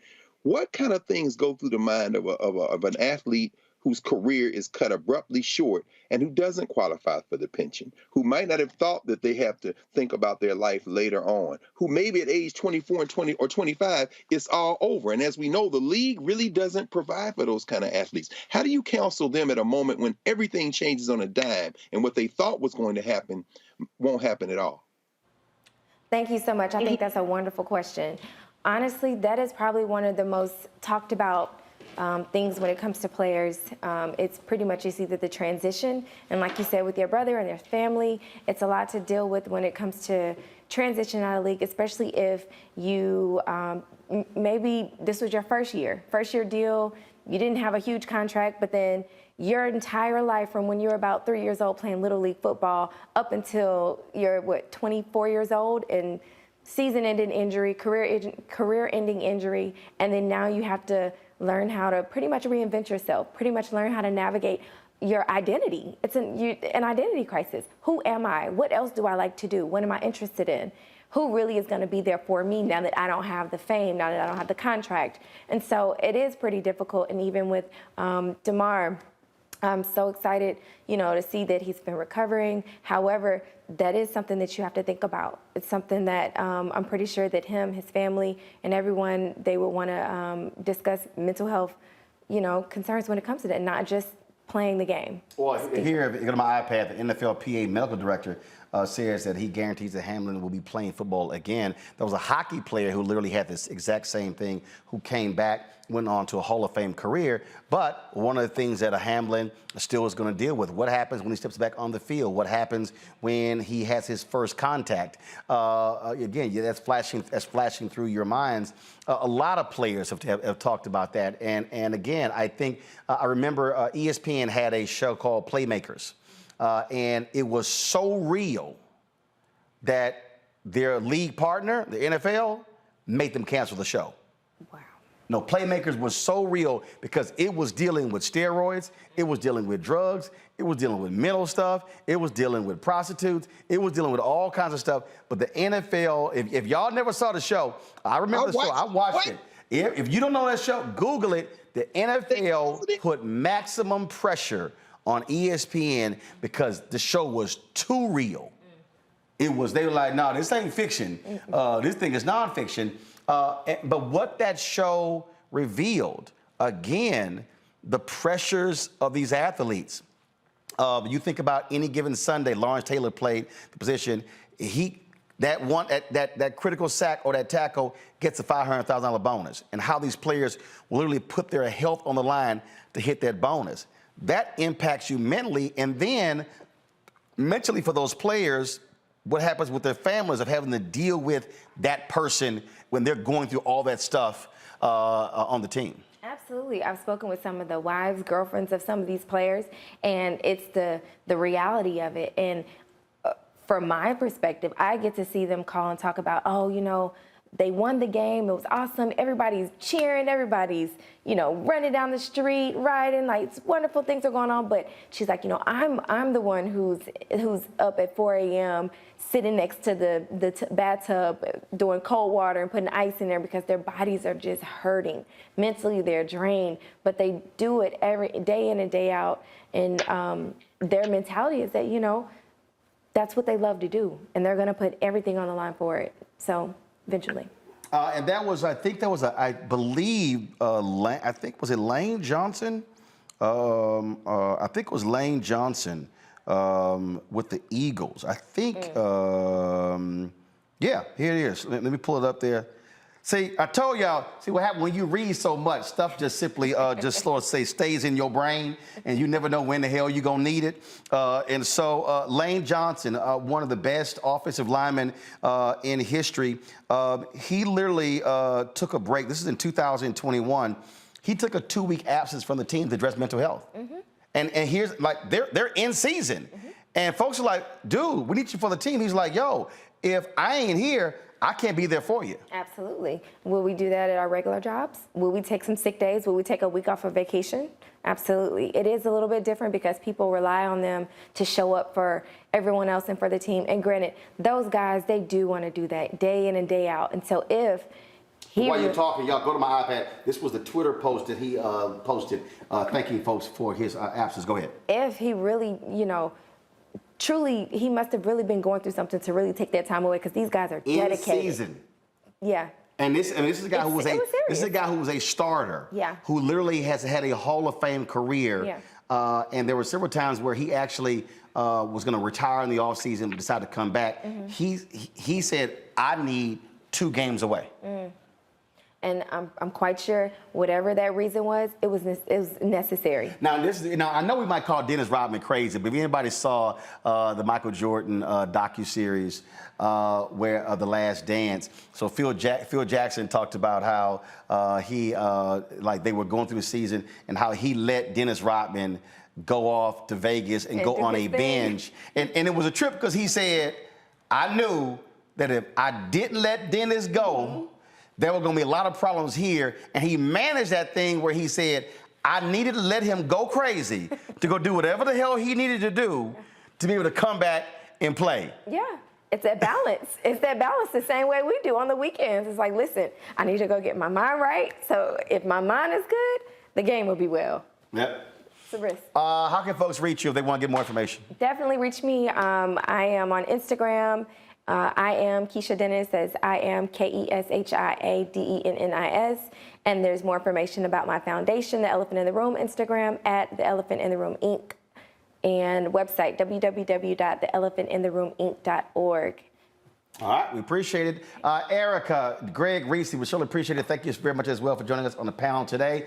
Folks, that is it. I'll see you tomorrow right here on Roland Martin Unfiltered on the Black Star Network. Don't forget, download our app. Of course, we got 1 million subscribers on YouTube. I would love to have 1 million downloads on our app. Why? Because we control it. Apple phone, Android phone, Apple TV, Android TV, Roku, Amazon Fire TV, Xbox One, Samsung Smart TV. Don't forget, we're on Amazon News as well. When you click the Amazon Fire Stick, go to Amazon News. When you see CNN, MSNBC, our network is right there, our 24-hour streaming channel. And also, we got some more good news coming up on some new platforms we're launching our streaming channel on. I told y'all we are building a real black news and information network. That's what we are doing. And support us as well.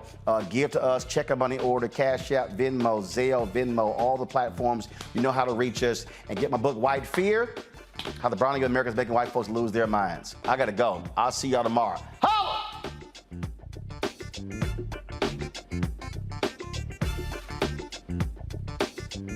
Folks, Black Star Network is here. I'm real revolutionary right now. Support this man, Black Media. He makes sure that our stories are told.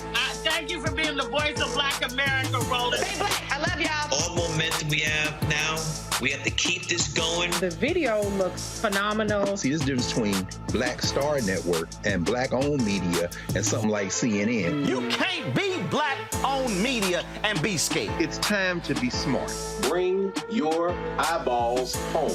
You dig? Pull up a chair. Take your seat. The Black Table with me, Dr. Greg Carr, here on the Black Star Network. Every week, we'll take a deeper dive into the world we're living in. Join the conversation only on the Black Star Network. Hi, I'm Dr. Jackie Hood Martin, and I have a question for you. Ever feel as if your life is teetering and the weight and pressure of the world is consistently on your shoulders? Well, let me tell you, living a balanced life isn't easy. Join me each Tuesday on Black Star Network for A Balanced Life with Dr. Jackie. We're all impacted by the culture, whether we know it or not. From politics to music and entertainment, it's a huge part of our lives, and we're going to talk about it every day right here on The Culture with me, Faraji Muhammad, only on the Black Star Network. I'm Deborah Owens, America's Wealth Coach, and my new show, Get Wealthy, focuses on the things that your financial advisor and bank isn't telling you, but you absolutely need to know. So watch Get Wealthy on the Black Star Network.